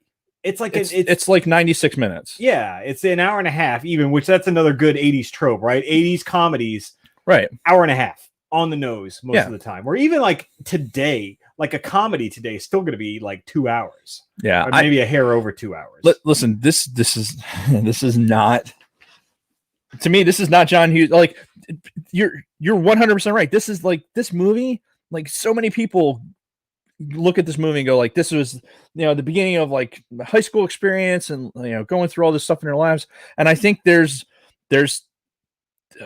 what's the word I'm looking for? I think people put this on a little bit higher of a pedestal because of where they were when they saw it. Sure. So it's like, where were you in your life when you saw this? Me personally, not the best time of my life. Was not. Like, just the timing was not right. It just didn't fall in right for me. The very cynical high school age Dave going through his high school experience, looking at this going, I don't appreciate these characters. I think this is complete nonsense. See that? And what's funny is 100% on board with everything Ferris Bueller does. but and for whatever reason, like it's not, you're not taking these stereotypes, right? You have the poor kid, you have the smart kid, you have the fucking the princess, the rich girl, the rich girl, fucking popular one, get the jock, and then you have the fucking vagrant, right? Right. You have all these characters, and to me, living throughout high school, I went through various stages of this, of these characters, and not one of those was represented to me, representative of what the actual experience would be. And again, this was a product of the timing of what was going on for me, right? And when this had come out. See, for me, I feel like the reason why this had such a resurgence with me when I got to high school, because when I got to high school was when I did things like bought the fucking soundtrack, and I bought it on VHS at the time, because I was familiar with all of these archetypes, right? All these character archetypes, even though, it was the way it was like they picked one of each, and they just all happened to be the 5 that were there that Saturday. that's whatever. But I mean, I understood each of the different types because I had been exposed to all of those Yeah. in high school. And, you know, it resonated with me. Obviously, you know, this is Hollywood, so they're going to be, you know, amplified or, you know, Sure. they're going to be given the Hollywood effect. But I identified so much with this. And more than that, I mean, the whole point of this movie, right, is that these five people who couldn't be more different come together and realize, oh shit, they have a lot more in common than we thought. And the biggest thing that they had in common was their conflict with their parents, right? Right. You know, these fucking teenage hormones, which it's weird to think about that now because looking back, you know, this like these are all like fucking, you know, 17 to fucking 28-year-olds Right. playing these roles. But Well, that's the thing. You had Molly Ringwald is 17 years old, Yeah. right? So, okay, cool, believable. She's of high school age. Mhm. And Emilio Estevez was also 17. Okay, I thought he was a lot older in that. No, I'm pretty sure. No, not him. I'm Nelson? sorry. No, Jen Nelson was older. Emilio Estevez was older. Well, Fucking Anthony Michael Hall. Anthony Michael Hall was He- also 17. Which, by the way, reading facts on this, apparently Anthony Michael Hall and Molly Ringwald dated after this movie. I 100% buy that. Do you? Yeah. Well, you know what though? Because even though Anthony Michael Hall was supposed to be like the super dorky guy, Right. he had some like delivery and stuff that really made me think like behind the scenes. Yeah. that is not. He was really the who he to is. me he was my favorite character, and Yeah. probably from fitting into more of that stereotype, that archetype. But his delivery right from the jump with the fucking the scumbag fucking teacher. Oh, the principal, Mr. Yeah, Vernon. Vernon. Yeah. Like when he's like, I can tell you that right now. Like he says, Yeah. hey, we're gonna write Oh, this thing. And by the way, that got the biggest laugh in the theater when he did that. Yeah, because it was a great line. It was Yeah. delivered really well. It's like, honestly, the best part of this movie happened in the first fucking 15 minutes of it to me. Yeah. To me. But like I said, it's a coming of age movie, right? It Yeah. is that people identify with it. They're fitting into those archetypes and doing all these things. I get it. I 100% get it. And when I rented this, I like a lot of things that we do. I try and give it the benefit of the doubt Mm. because I want to give the best. I want this to move me. I want it to change. Excuse me. God damn. I wanted to change my mind. It was a very Rick burp. Mhm.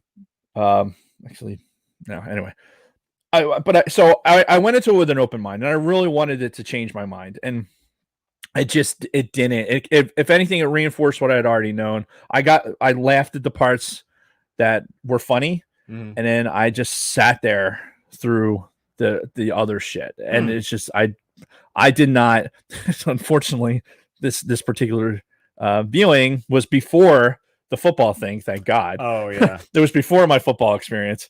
But yeah, it's just, and look, it's not like I'm shitting on the movie. Yeah. Just for me, I don't enjoy it. I didn't enjoy 16 Candles. What? Can you believe it? Can you believe it? I didn't enjoy it. Wow. Okay. Well, that's a conversation for another time. So you brought up Mr. Vernon, right? Because he is the principal in this, right? He's not just a teacher. He is the principal that's running the 9-hour Saturday detention, which is fucking wild to think about. But that's a whole other story. Yeah. Remind me at the end. I have an in-school detention story. Okay. So what is your opinion of him in this movie? Because going back and doing some research, you know, he's hated by the general audiences because of the way he like talks down to the kids and just kind of how he's kind of an asshole. This viewing, I actually kind of understood where he was coming from, Right. you know. So I found him to be there was some level of realism, like if we're talking about going into our high school experience, and I'll tell the story a little bit later.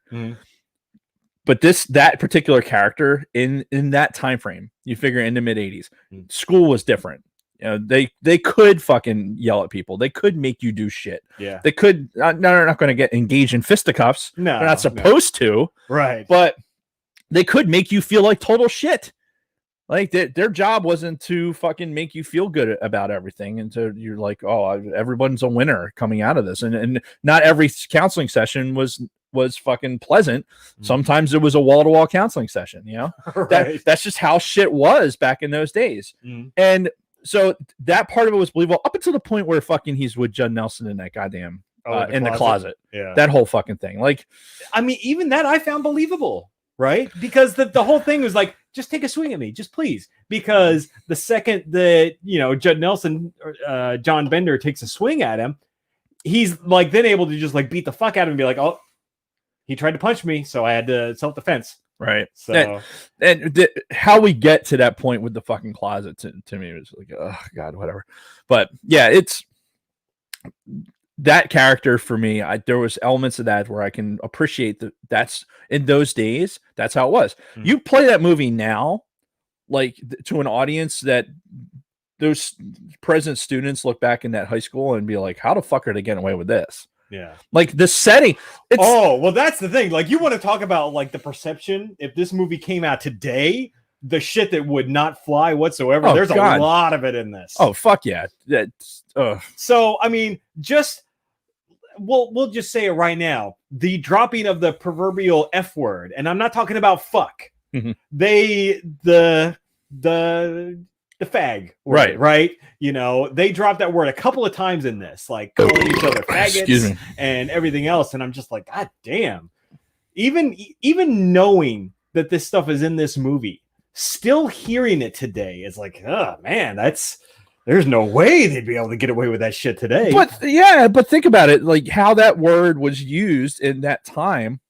It was 100% appropriate. Right. And Louis C.K. has the greatest bit about Oh it, yeah, too. yeah. You know, about the word faggot. Like, hey, stop being a faggot and suck that guy's dick. you That's know? right. Just being a fag. Yeah. So it didn't mean you were gay. It just meant you were being a faggot, you know? So, Yeah. no, but like hearing that, though, it's still like, it was moving to a point where hearing that, it's like, fuck. Yeah. Well, Yeah. it was jarring. Yeah. It was jarring. That's the word I was looking it was for. jarring to like where we are today in society. Mhm. And for whatever reason, I mean, there's a lot of that shit. There's a lot of that terminology that was fairly commonplace. Oh, yeah. Like, nobody would have thought. No one had thought anything about it. It's like, Yeah. yeah, that's something they would have said. Right. I mean, it made a major Right. fucking Hollywood production. So, Oh, even in Back to the Future, there was fucking elements of that. right.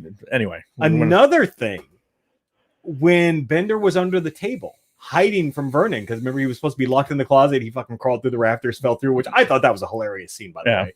And the naked lady says, "Boom! Oh shit!" I always love that scene. And he's like, climbing through the rafters. That I will say one thing about that scene made that idea like kind of like, I wonder if you could really do that. yeah. Since then, having been up in that ceiling, like it doesn't support a lot of weight. It's going to break a lot faster than it did in the movie. I'm When just were you climbing through a ceiling? listen. When I was in high school, I was like 5'7". If I weighed 100 pounds, like freshman and sophomore year, it was with my backpack on. Man. Right.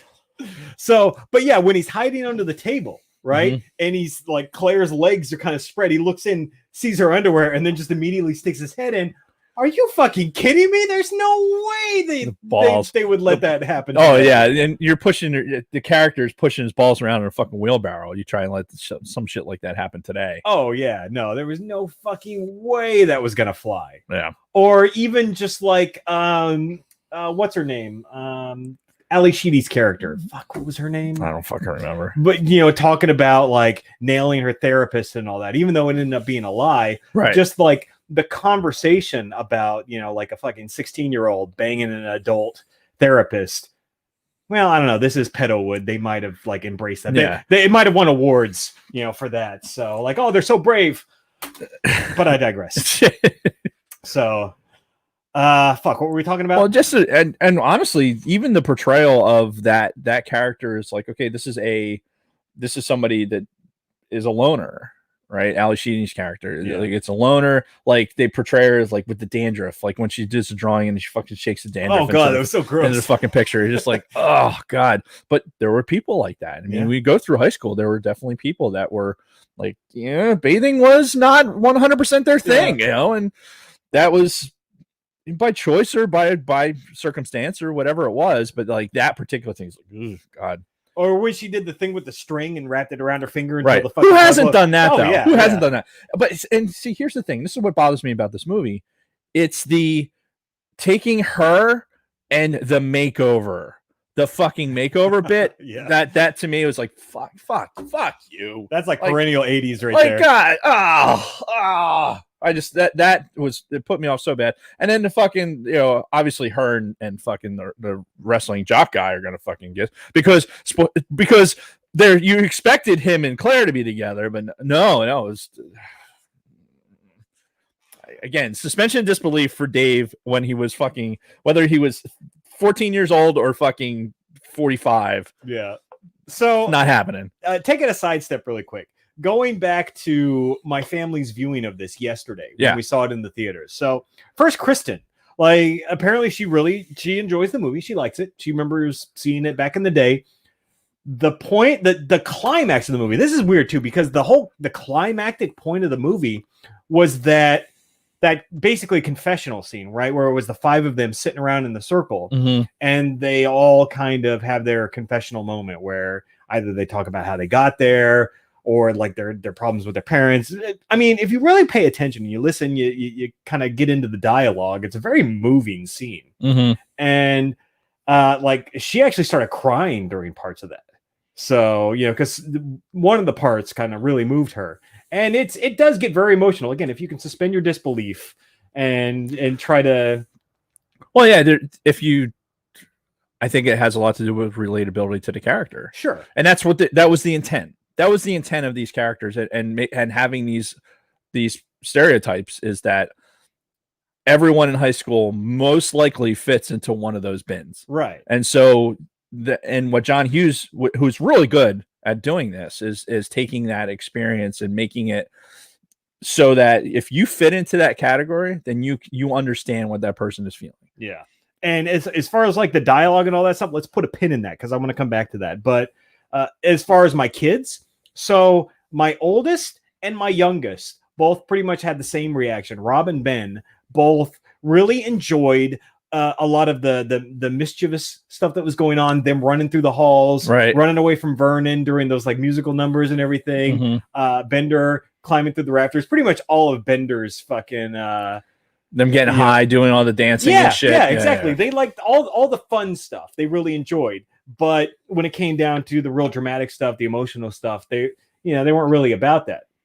My middle son, though, Adam, he's like the emotional one of the family. He absolutely loved the movie. He's Nice. like, I love that movie. It was so good.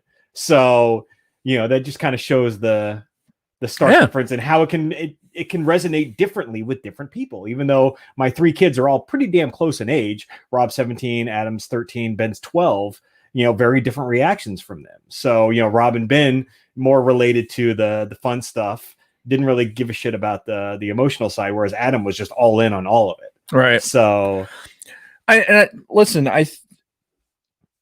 putting myself into where I was when I first saw the movie, how you're experiencing high school, like in that particular moment, and like some of those things that were going on can be, if it hits closer to home, that's not a comfortable thing. Yeah. And I think it's just how it's supposed to be. Like for me, I'm very like, I've always had this level of anxiety, especially like during uncomfortable stuff. So I think for me, when something gets uncomfortable or that scenario does have that little dramatic effect or anything else, my fight or flight instinct is like, fucking get away from this. Like this is, because it's provoking some sort of emotion. So I know for me, having had that for so long and it just getting amplified over the years, it can have that, and I'm not going to forcibly go put myself in that situation because I don't want it. I don't want to be in that situation. It wasn't entertaining enough for me to do that. Now, I would love to have a conversation a little bit down the road when we're talking about Ferris Bueller's Day Off. Right. And that would be a great thing to actually cover like next year as like a contrast to this, Talk about that next Saturday. Right. Yeah. Oh yeah. That whole scene where the back and forth. Yeah. And So and what's funny too is there's elements of this. If you look at Family Guy, Mhm.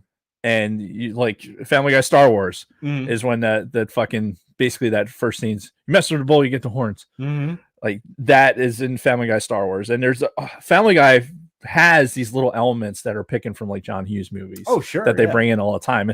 And a lot of it came from this movie, Mhm. like from the Breakfast Club, a lot of like the scenarios and shit like that. Yeah. So one advantage of having some life experience past that is like you get to see all the shit that like guys like Seth MacFarlane and Kevin Smith. And that's the one thing that I wanted to bring up when I talked about the dialogue, because a lot of the dialogue in this is actually very smart, very clever, very fast moving, but just good dialogue. And it reminds me of some of the early Kevin Smith works, your Clerks and your Mallrats, Mhm. those kind of movies.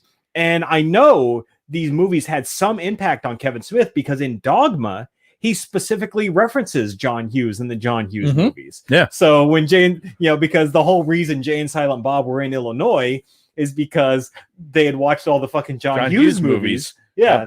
And they're like, fuck, man, nobody's dealing out there and all the honeys are top shelf. That's right. So, Dogma, highly underrated. oh, My favorite Kevin Smith movie. oh yeah, great movie. But then, of course, one line in that actually kind of ruined this movie for me partially. And it's when like Jay's like, Pretty in Pink, I can't watch with this bitch anymore because he cries like a little bitch when the girl hooks up with her dream guy. And then there's the Breakfast Club. All these stupid kids actually show up for detention. And that one line almost ruined the whole movie for me. Yeah, but well, I think we can hit about that a little bit. Well, yeah. Well, we can talk about the detention part now. Like the whole concept of the 9-hour Saturday detention. We never had that at my fucking high school. I don't know where the hell this thing came from. There was Saturday detentions very infrequently. Let me just tell the story. Right, just get it out of the way. So what we did have was we had in school suspension, it was called. Okay. So if you broke the threshold enough times, they would take you out of class and you basically sit in one classroom the entire day and you have to do fucking work for each class or do whatever. And you were basically locked into that class for the entirety of the day. Okay. I mean, you get to go to the bathroom and shit like that, but you were there. I got in school suspension once. What did you do? So classically, our junior and senior year in high school, and this in particular, the time that I had to serve in school suspension was my senior year. We had a policy in our school where if you were late, but you were there before the third period was over, all you had to do was stay for late detention. Okay. Right. So my group of friends were notorious for that. We'd go out to breakfast, we'd go play tennis, do whatever. So we'd roll in there fucking late. And it was my fucking it was my senior year of French. Yeah. And she didn't give a shit if I rolled in late. Senioritis is a real thing. God, yeah, it does. Yeah, definitely experienced that myself too. But anyway, so we would go out for breakfast and everything else. So this one particular day, my friend Jeff, he had his mom, Ellen, God rest her soul, she was fucking just an absolute saint. She would cover for him, like if he was, not going to school that day or whatever. It's like really, really liberal with it. But Jeff was a fucking honor student. I mean, it was never an issue. So right. Me, I was not an honor student, but because I just didn't care enough. Anyway, that's a whole other thing. But so we get the Bose is out for the season. Oh, boom, boom, boom, boom, boom. Probably for the best, dude. After our previous conversations, probably for the best. Yeah. Anyway, carry on. So anyway, this one particular day, we're like, okay, it was a beautiful fucking day, and we went down the shore, like we went down the shore for the summers and everything else. So this particular day, we're like, we're gonna cut school and we're gonna go down the shore. Nice. All right. So it's a whole setup, right? For my house, like something was going on with my parents. So when the school called after I didn't show up, like I knew they weren't going to be home. Right. So I'd be able to fucking go do whatever we were going to do. Like, get, if they did call home or whatever. And there's backup plans upon backup plans or whatever, but that's irrelevant. So we thought we had everything covered, right? And for Jeff, it wasn't a thing because his mom was like, whatever, I don't give a shit. Yeah. So We get into his car. We fucking, don't go to school. We get into his car. We fucking drive down the shore. It was a great day. It was one of those days where the fucking weather was perfect. It was just as spring's starting to crawl into getting super, super nice weather. Oh yeah. Went down the shore, goofed off, fucking, blah, blah, blah, blah. Then we're like, okay, we got to be back before school's over so that we can fucking, move into our normal time frames. Right.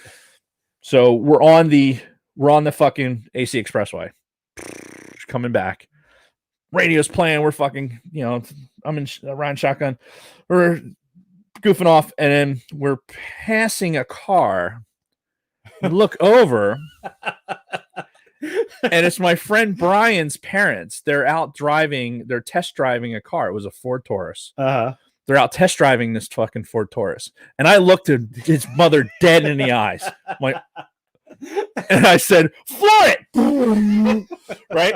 He's fucking Brian's in the backseat, fucking looking like this, right? So we're fucking flying down the highway. Yeah. Finally slow down. We're like, okay, I think. So we're wait, safe. that was the parents of the guy that was in the car with Yeah, you? he was in the car. Wow.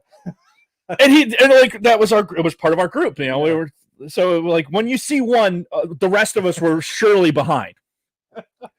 So we think we're safe. We're finally getting on the 42 coming off the AC Expressway, and all of a sudden this fucking Ford Taurus comes flying up behind us. Holy And shit. they're like riding our bumper, and his dad was fucking pissed, right?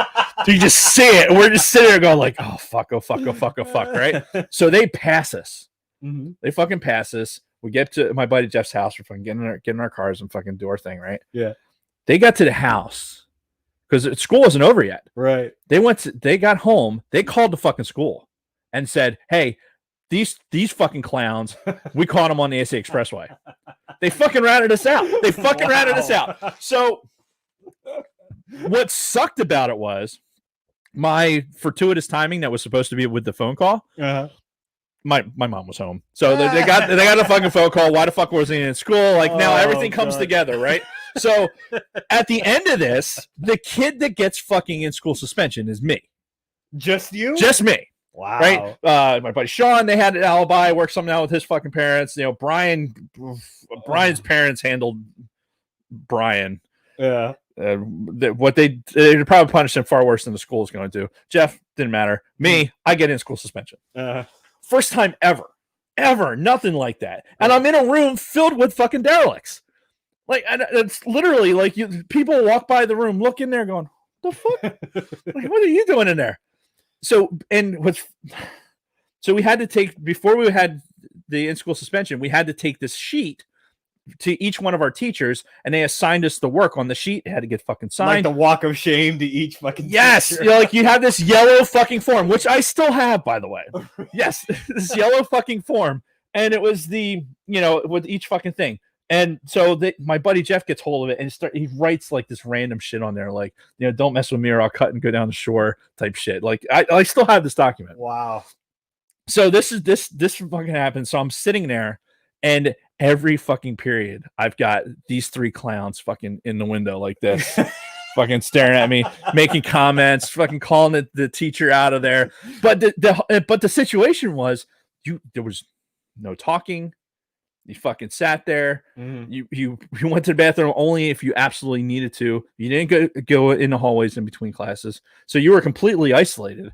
It was horrific. It was absolutely fucking horrific. It's like prison, man. Yeah, it was. And it was like, it didn't help that these fucking clowns kept walking by the room like, like your buddies, your three buddies. Oh yeah. Oh, everybody is like, everyone's like, what the fuck is he doing in there? Like, it's just, that was the equivalent of a Saturday detention. Like, I never had a Saturday detention. We had fucking late detention almost every day my senior year because we fucked off. We just didn't give a shit. We rolled in when we wanted to, and the system allowed us to do that. There's a lot more. Like my senior year, there was some epic shenanigans, like movie-worthy shenanigans that had happened, like along the same lines as what I just described. All right, well, you'll have to put a pin in some of those stories so we can cover them throughout the course of the show. But that to me, like relatability to this, like detention, because it was during school hours, like you don't have this, like some one guy is going to go sit in his fucking office and then suddenly you're going to be able to fucking rip books in half and fucking throw shit around the room. No way.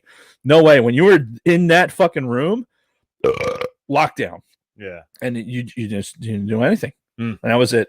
Like it was worse.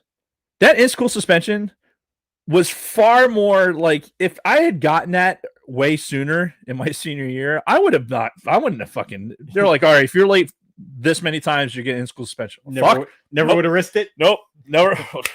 Nope. Fuck, I'm out. Like, Yeah. you'd rather be suspended, because who the fuck doesn't want to get suspended, right? Most of these kids that were perennial getting suspended kids, the benders, Right. These kids they didn't give a shit.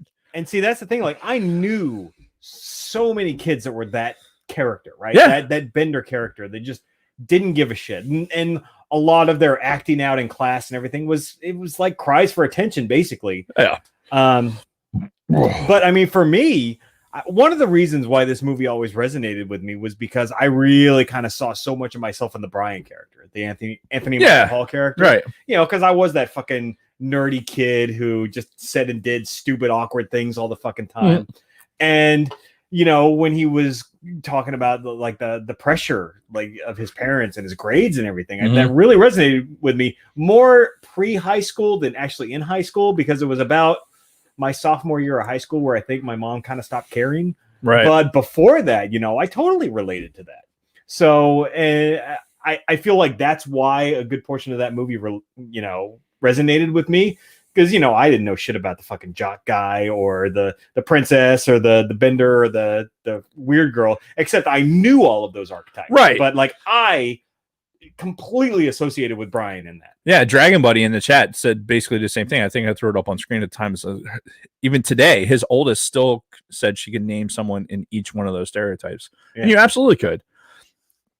Dave Martin, like the high school experience for Dave Martin, it was the awkward, nerdy kid that played soccer, swam, was on the golf team, was in the fall production and the one act plays and the spring musical. But what I didn't get, like, for being as awkward and nerdy as I was, like, I didn't get good grades. I just never did. It was a homework issue. It was always a homework issue with me. Yeah. Like, take that, take Anthony Michael Hall, like, all right, I'm really good at doing schoolwork. You put a test in front of me. You put a test in front of me in high school, doesn't matter what it was, I'd fucking pass it. Yeah, I like was the same way. Lightning, like, go through it. Fucking didn't have to study. I'd get some stuff through osmosis, but most of the time I'd fucking if I could test out of high school, I would have been done at fucking 15. But you couldn't, and they expected all this fucking so much of my grade and how I got in trouble was because I didn't do my homework. Right. And that was the entirety of my existence. So I was the classic underachiever. The Bart Simpson underachiever. Right. That was me. And but I had, because I was playing sports in high school, I was in the drama club basically in high school. Like, I was in all these different things and kind of progressed up out of that. So yeah, what this movie is, and taking these stereotypes, my experience was very probably unique in that aspect. But we're sitting here, like, think of how we're sitting here right now, right? We're nerds, super into fucking Star Wars, right? Super into playing games and shit like that. You've had your Magic thing. I had a Dungeons and Dragons phase, doing all that stuff, but super into our fucking sports teams. Can speak knowledgeably about our fucking sports teams, have played sports, have been athletic. We're in the fucking military, right? It's like we have this breadth of experience, I think, that is different than just this, pocket stereotype. Sure. And doing the 30,000 foot view of this movie, one thing that I did notice as I was watching this in theaters yesterday, the pacing, and I think you talked about it a little bit, the pacing of this movie is nothing like you would see today. There's no way a movie like this would fly today. It's too slow. It's too methodical. It's just too much dialogue and not enough, beat by beat by beat. I still don't mind it. I still enjoyed it for what it is, but I could understand why modern day audiences probably wouldn't really gravitate towards something like this nowadays because of the way movies are made now. Right. You know, it's got to be, you know, faster, wittier, funnier, more physical, and again, I hate to draw the Ferris Bueller analogy again, but we're talking about the same guy. yeah, A year later, Ferris Bueller is the pacing of Ferris Bueller is much faster. yeah. And it's just dun, dun, dun, dun, dun, dun, dun, dun. Even the music in between it, it's like dun, dun, dun, dun, dun, dun, dun, dun, dun. Yeah. So I mean, and that was exactly a year later. Yeah, it was 86. Okay, so Ferris yeah, Bueller Kill. I guess if we have to wait until next year to cover it on the show, then I guess we will. I think But we it will be a good contrast to this movie. yeah. You going to talk about the soundtrack of this movie? I know you're dying to. The soundtrack, it's obviously everybody knows the title track. You know, Simple Minds, Don't You Forget About Me. Mhm. Everybody knows that song. Everybody's heard that fucking song. Great song. I mean, you know, it kind of, it's very emotional. It was written for this movie, so it's not like they just pulled a fucking track from a Simple Minds album or whatever. Most of the stuff on this album were just like B-side 80s bands fucking tracks, but I love this whole soundtrack. Like I said, I bought the CD in probably 92 or 93. I probably got it. One of these days, we need to talk about the whole Columbia House BMG Oh God, CD mail-in thing. I don't know. Is the statute of limitations still up on that? I don't know that I want to. I don't want to be on record as saying anything Right. about said Columbia House. But I got the soundtrack through one of those, I'm pretty sure, and I fucking love it. It's one of the few albums that I can listen to from start to finish with no hesitation. Absolutely love the entire experience. Even though most of the songs are not memorable to most people, they are to me. Yeah, Because of how much I love that soundtrack. and there's Which, by the way, so you mentioned the whole drama thing, right? So junior or senior, I think it was senior year, I took drama, right? In high school. And one of our assignments was to do, I think it was a musical pantomime, where we perform a solo scene with no dialogue, but just to music. And I did my musical pantomime to one of the tracks from The Breakfast Club. nice. The scene where they're all falling asleep, right? Where Bender's like lighting the cigarette on his fucking foot. And, you know, that's when Molly Ringwald, or not Molly Ringwald, but Ali Sheedy's doing the string around the finger. Right. That, wow, you know, that kind of jazzy guitar Right, thing. porn music. Yeah, the meow, meow, meow, meow, meow, meow. So Which plays out into just basically them falling asleep. asleep. So I did a pantomime to that, but it was me as like a player or a ladies' man, just kind of like, you know, scoping out chicks. And then there's like a scene where it kind of like builds up because it's like boom, where the part where Judd Nelson like puts out the fire on his foot, like boom. And for me, it was like getting slapped by a woman. It was like, you know, I'm like getting close to her, and it's like boom, oh, and I'm holding my face. So, you know, that's how much I love that soundtrack. Was I like, even in drama class, I did a scene to That's that awesome. music. That's awesome. So When we get to our episode with the Monty Python bit, I've got some.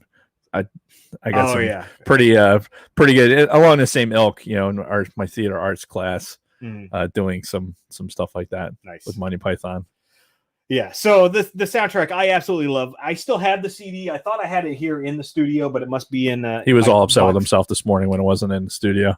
Yeah, or this I have afternoon. a box of CDs in the garage. I've kept all of my old CDs, by the way, which we need to do an episode strictly on audio media throughout our, you know, childhoods and early adulthoods, because so much changed over the course of that time. So, anything else on this movie before we wrap it up? No, I think I gave my overall. Like I said, for me, it was not a winner. You know, it wasn't. It's not anywhere near my top movies. Yeah, because hey, look, I think we explained it out pretty well. It just didn't resonate with me in a way that was memorable, right? And in a positive way. Okay, but that's me. Yeah. Like it's the same thing with 16 Candles. It's like not every John Hughes movie was the best movie ever. But Long Duck Dong. every movie has something in it that you can pull out where it's like, okay, that's worth it. Yeah. Put that in a fucking 10-minute thing, and I'll watch it on YouTube. Like, 10 minutes of the best scenes of this fucking movie. Mhm. Like, okay, cool. That was a good 10 minutes. Yeah. All right. So that's pretty much it. Oh yeah, mixtapes too. Got to talk about mixtapes whenever we talk about audio medium. But yeah, I mean, for me, I still enjoy the movie. It still holds a very special place in my heart. I'm a little disappointed that it did not have as special of a place for you, but whatever. Hey, look, that's the way it is. It's cool that your kids were able to sit and have the experience of this in the theater. Mm-hmm. And Adam enjoyed it, and that's awesome. Yeah. I think I would have been with your other two kids sitting in the theater waiting for the fucking fun parts to happen. Right. Because they of course they gravitated towards the character of Bender, John Bender, Judd Nelson. Right. They loved him and his antics and everything. So this fucking movie, the way it ended really bothered me too. I just with the two pairs. You're talking the fist in the air? Yeah, that's the whole thing. Which apparently that was ad-libbed. Which, by the way, just real quick, I guess, before we wrap this up, one thing that I came across multiple times as I was doing research, I guess John Hughes and Judd Nelson did not get along at all during production. Like, John Hughes was ready to fire him. Didn't they say somebody else was supposed to? John Cusack was next in line for the role, but he ended up going with Judd Nelson just because of his look. Mm-hmm. He looked like an asshole. But I guess and then had to deal with an asshole during production. Exactly, yeah. So, but yeah, he almost got fired, and I guess that animosity continued after production of the movie because there were talks of reunions, sequels, but they never happened because of how much John Hughes fucking hated Judd Nelson. Like, apparently to his dying day, John Hughes died in like 2009, and apparently they never reconciled, him and Judd Nelson. Wow. Because of, for some reason, however Judd Nelson acted during the fucking course of this movie's production, which is weird to think about. That's an interesting thing to carry to your grave for sure. Yeah. So no sequel will ever happen, unfortunately, because now John Hughes is dead. So, rip. Yeah. Rest in peace. Social media at Gen X POV on everything. Yeah. And then get hooked up with our sponsor at El Yucateco _hot sauce on the Instagram. Yep. Which seems to be the preferred method for everything anyway. I mean, let's be honest. It's where I put all my fancy pictures. Yeah, I don't do Twitter much at all. Twitter is my drum to beat during fucking football games. Yeah, but it's all about the Instagram and really all about Facebook. So yeah, and Facebook. Like if you join the Sidebar Cantina private Facebook group, right, which we've gotten a couple of new members over the last couple we did. weeks. We did. So, and I would assume I figured out how to add us as admins so we don't have to fucking convert to between the two fucking things. I noticed that. It's like, you've been requested to be an admin. Would you accept? Okay. This probably should have happened 2 years ago, but okay. Fuck it. We're doing it now. So yeah, fucking doing it live like everything else. We've got new members joining all the time. Yeah. And you are welcome. You are welcome to join us. Yeah. As long as you're not, don't be a faggot. Okay. Just don't be a faggot. I wasn't going to say that, but I will say that there's some, I think we have some of our more diehard Star Wars people that are in that group that, they get to hear it's not just about Gen Xing, it's about everything, everything that's going on. And if anything else, it's a good meme depository. Oh yes. Yeah, because we you will be entertained in there. Yeah, on Sundays you're guaranteed to see a bunch of football talk. Like I posted that Microsoft buyout of Bethesda today in there, which some asshole was like, "This isn't." No, that's really a Star Wars. Well, yeah. It's a sidebar. It's called the Sidebar Cantina, right? Whatever. So yeah, all kinds of good discussions happening in there though. So do that. And go listen on the Facebook and go listen to our friends, the Escape Pod. They are on all of the audio podcasting sites. They're also on YouTube. Our good friends Scott and Kim just relaunched the Used and Abused podcast. They are on, they're on YouTube. I think they were, they're on the YouTube. Yeah, and obviously wherever you can get an audio podcast. Big Swede's Excellent Adventures, Tactical Swede, fucking Haldo Swede, which is where Dave was a few days ago. Yes, so 2 weeks in a row. I did the Big Swede because I did a Eagles kind of season preview, or I did one for the Eagles Oh, for football, I and totally missed that. and I did one for the Mandalorian Why for the didn't trailer. anyone tell me my ass was so big? Not even schmedium. So yeah, go listen to all of our friends. I'm sure we're missing somebody. Layman's Terms. Layman's Terms on Facebook. Yep. Listen, here, big thing. We got, if you're watching us on YouTube, we got the Podbelly stuff back up there. The All Things Star Wars podcast is, one of the founding network shows on Podbelly. We're back on Podbelly, so I think it's safe to go ahead and I don't even want to know. Just sent me a pretty gross meme. Oh, okay.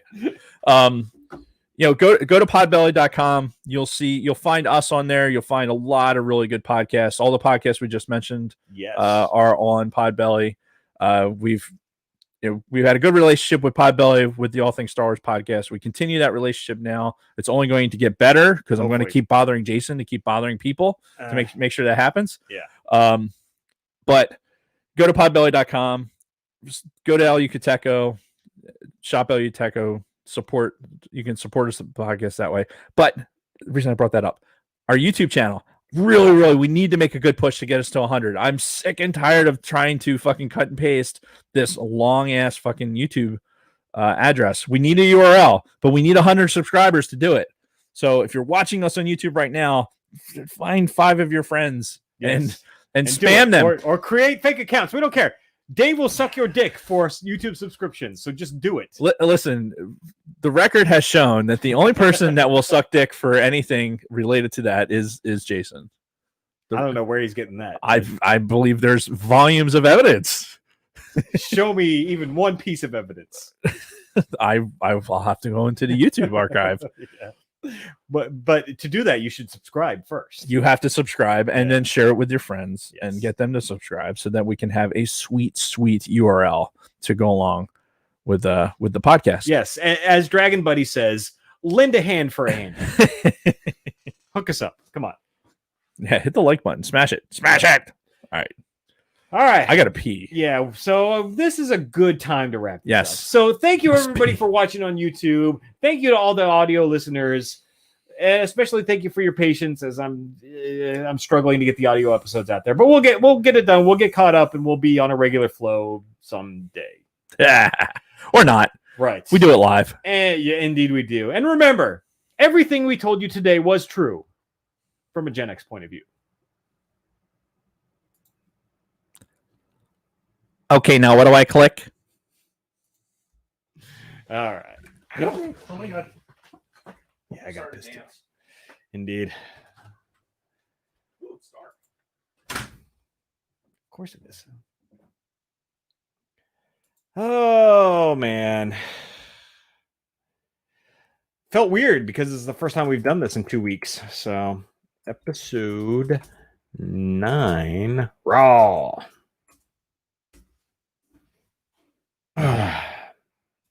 So who's left in the chat here? We got Luna Girl, we got Dragon Buddy, we got Scott. Thank you, Scott. Appreciate it. And Luna Girl.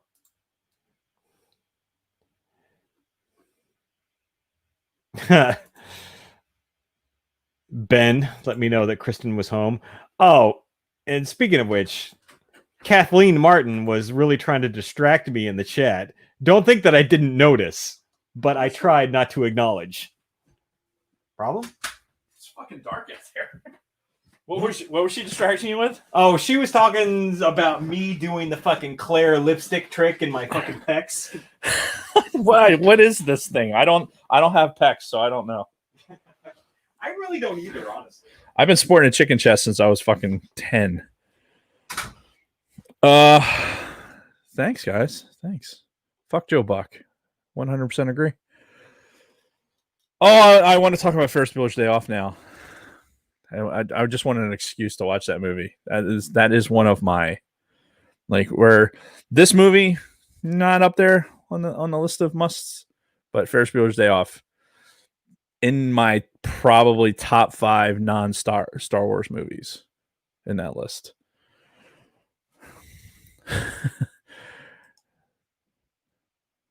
Oh, I missed.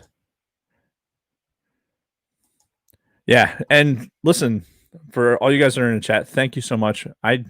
We don't have a visual of how many people are in because it's through StreamYard. It's kind of streaming to 2 channels, so we don't know how many people are actually watching. But yeah, 100%.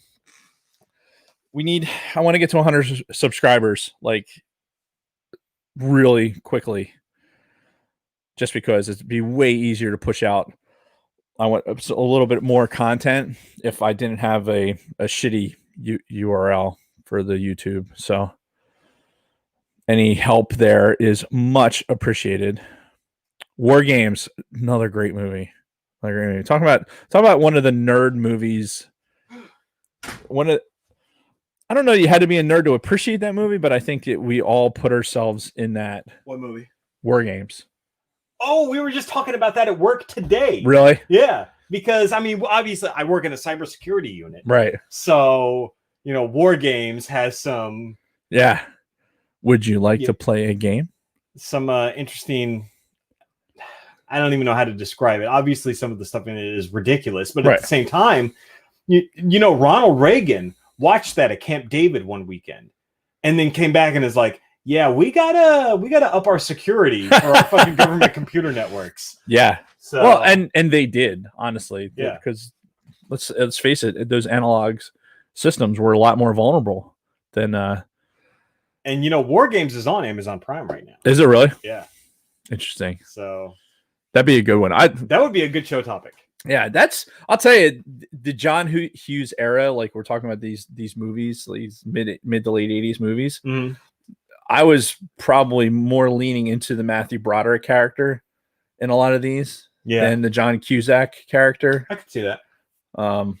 I think it met my flavor of nerddom. Mm. But I was saying how I want to do Ferris Bueller's Day Off now. I mean, maybe we don't wait till next year, but just for contrasting purposes. I'd be game to do it sooner. So, well, next week I want to, if we can pull it off, I want to get Nick in here and do the Monty Python. Yep. So, do we just want to look at Monty Python from a 30,000 foot view and look at all of their works, or contrast and compare movies? Because the biggest thing to me is really the big discussion is Holy Grail versus Life of Brian. Right. That's the big thing for me. This discussion I would want to have.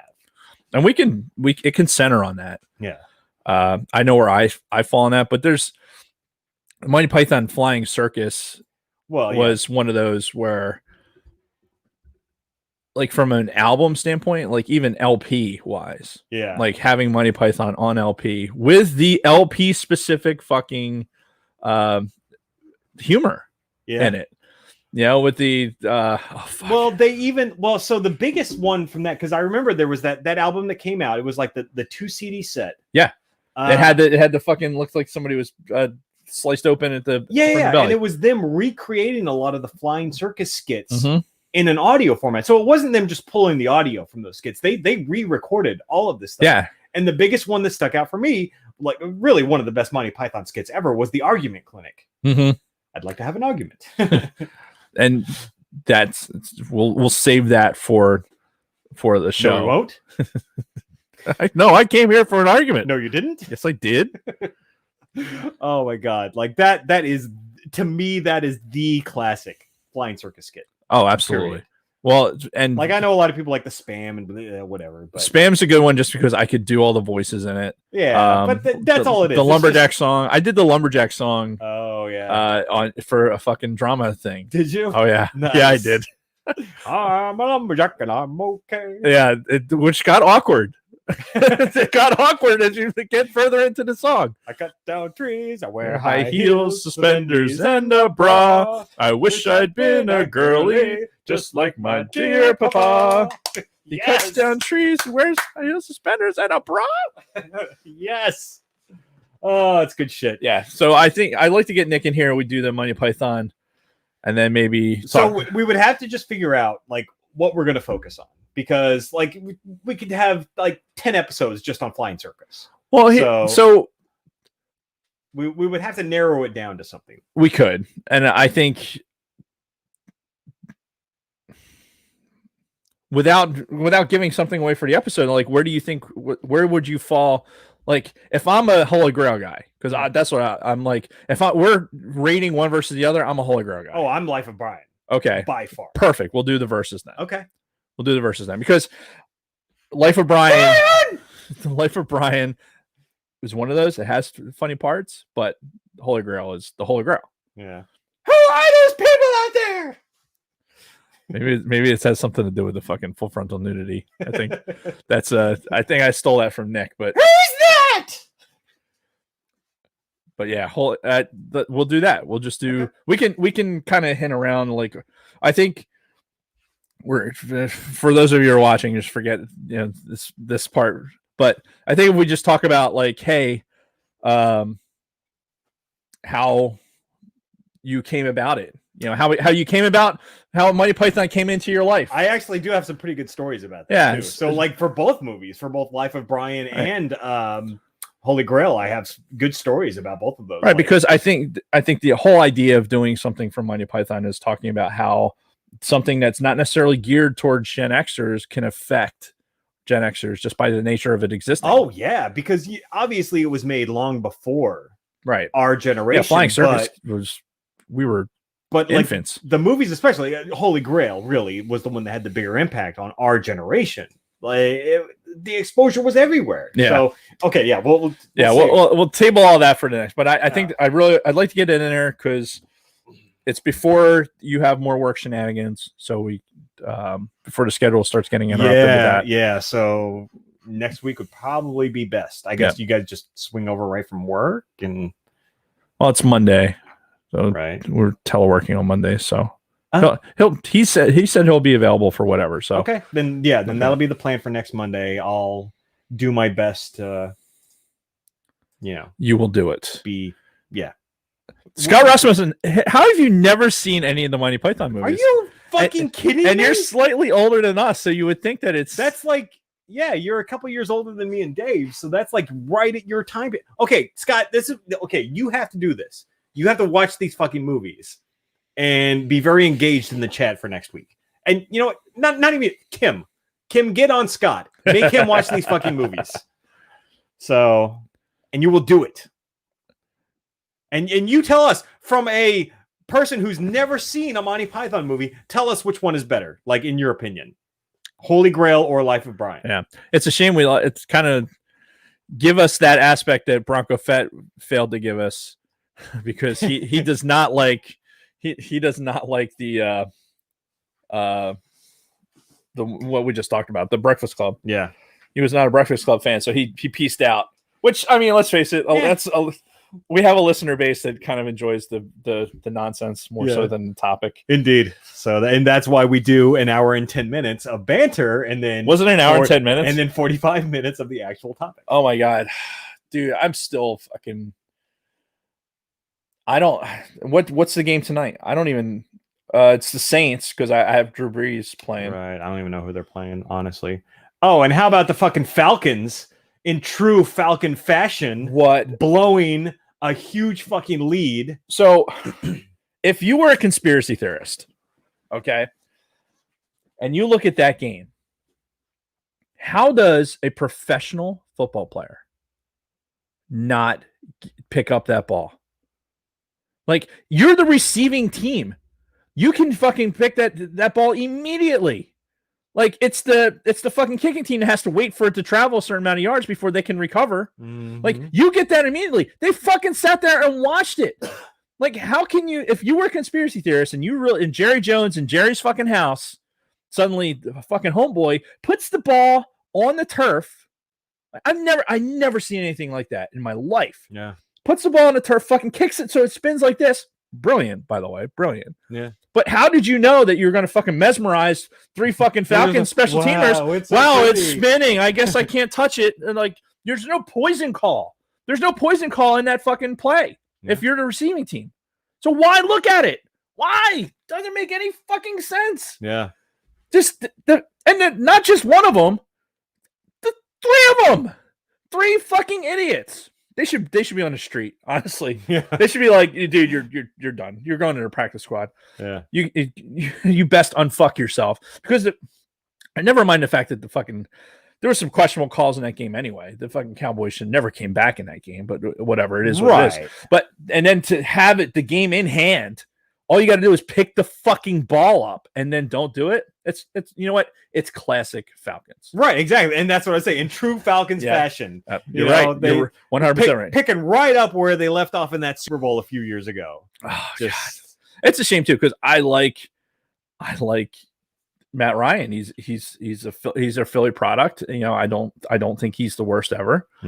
But these situations, you're just like, what the fuck, man? IOG was, you know, speaking of Philly quarterbacks, IOG was bringing up the Carson Wentz thing, and you think he's, you know, playing for his contract right now. He signed a big deal. yeah. Right. So thinking about Matt Ryan and staying with Atlanta and like Matt Ryan seemingly not being able to fucking close the deal. Right. Right. Carson Wentz is going to be in that same boat. Carson Wentz has regressed. Dave Martin fully on the Wentz wagon going into the season. Like, I believe in this kid. I believe that he's making the money he's supposed to. These first two games, from an offense standpoint, offense should be scoring right now. Offenses should be scoring because this is that preseason environment, you know. Right. Defenses, they're not. Just they should the plays that Wentz is missing right now. On a what is he, a fourth year now? At least He's like on his fourth year, yeah. and he's not making the throws. Yeah. And I watched some of his throws over these last couple of weeks. Like, where the fuck was he going with that? And there's one ball that he threw, the interception ball in the end zone. When he started to wind up that throw, I knew it was fucked. Yeah. It was either going to get picked or it was definitely not going to get caught because he was winding up to throw it into a spot that was in double coverage or whatever. Because I'm just talking, my thought at the windup was like, oh, fuck. Like, he's going to try and throw this thing into double coverage, and it's not like where he should be throwing a ball that's elevated so the wide receiver can go up or the tight end can go up and get the ball. Yeah. No, instead he fucking threw it right in there. And the dude made a hell of a play. Sure. And that corner that got it, like full extension, fucking catches the ball. Right, but he never should have thrown it in that direction. That ball should have never been thrown. And then the missed Dallas Goedert on an easy touchdown. Yeah, I saw that one. He was looking on that side of the field too. What are you looking at? Yeah, he like broke between the two defenders going to the corner of the end zone and just he's like looking around. For a guy who's reliant on his tight end so much to miss the tight end in that play, like it's inexcusable. Like I could give you that if you're a rookie, even a second-year player, but now I can't. I almost kind of wonder if, like, after what did he take, like 8 sacks in the first game? Like, after that performance, if he's, you know, kind of hearing footsteps. But it's not like he held the ball too long in that scenario. Yeah. Right. Because at some point when you're holding the ball, like, so 8 sacks, like they talked about it in the game. Like on those sacks, he was holding the ball for more than 4 seconds to play.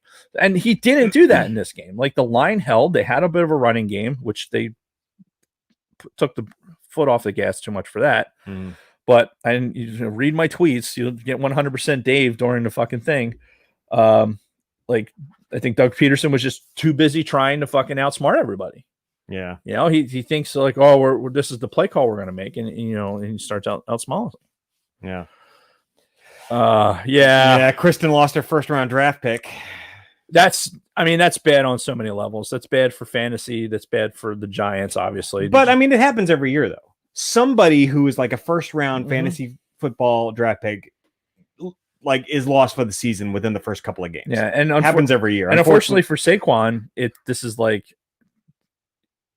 when he comes back from this, and I'm sure he will. Oh yeah, it's gonna turn into like an Adrian Peterson situation where you're like, okay, how injury prone is this guy going to get? Like, how much of a season can he get out of him before he gets injured? Yeah, and that's a shame. And I'm worried that Miles Sanders, who's the other Penn State product, is in the same boat because he was already dealing with injuries last week, and then he put the ball on the fucking carpet. Oh my god, I was ready to fucking throw something.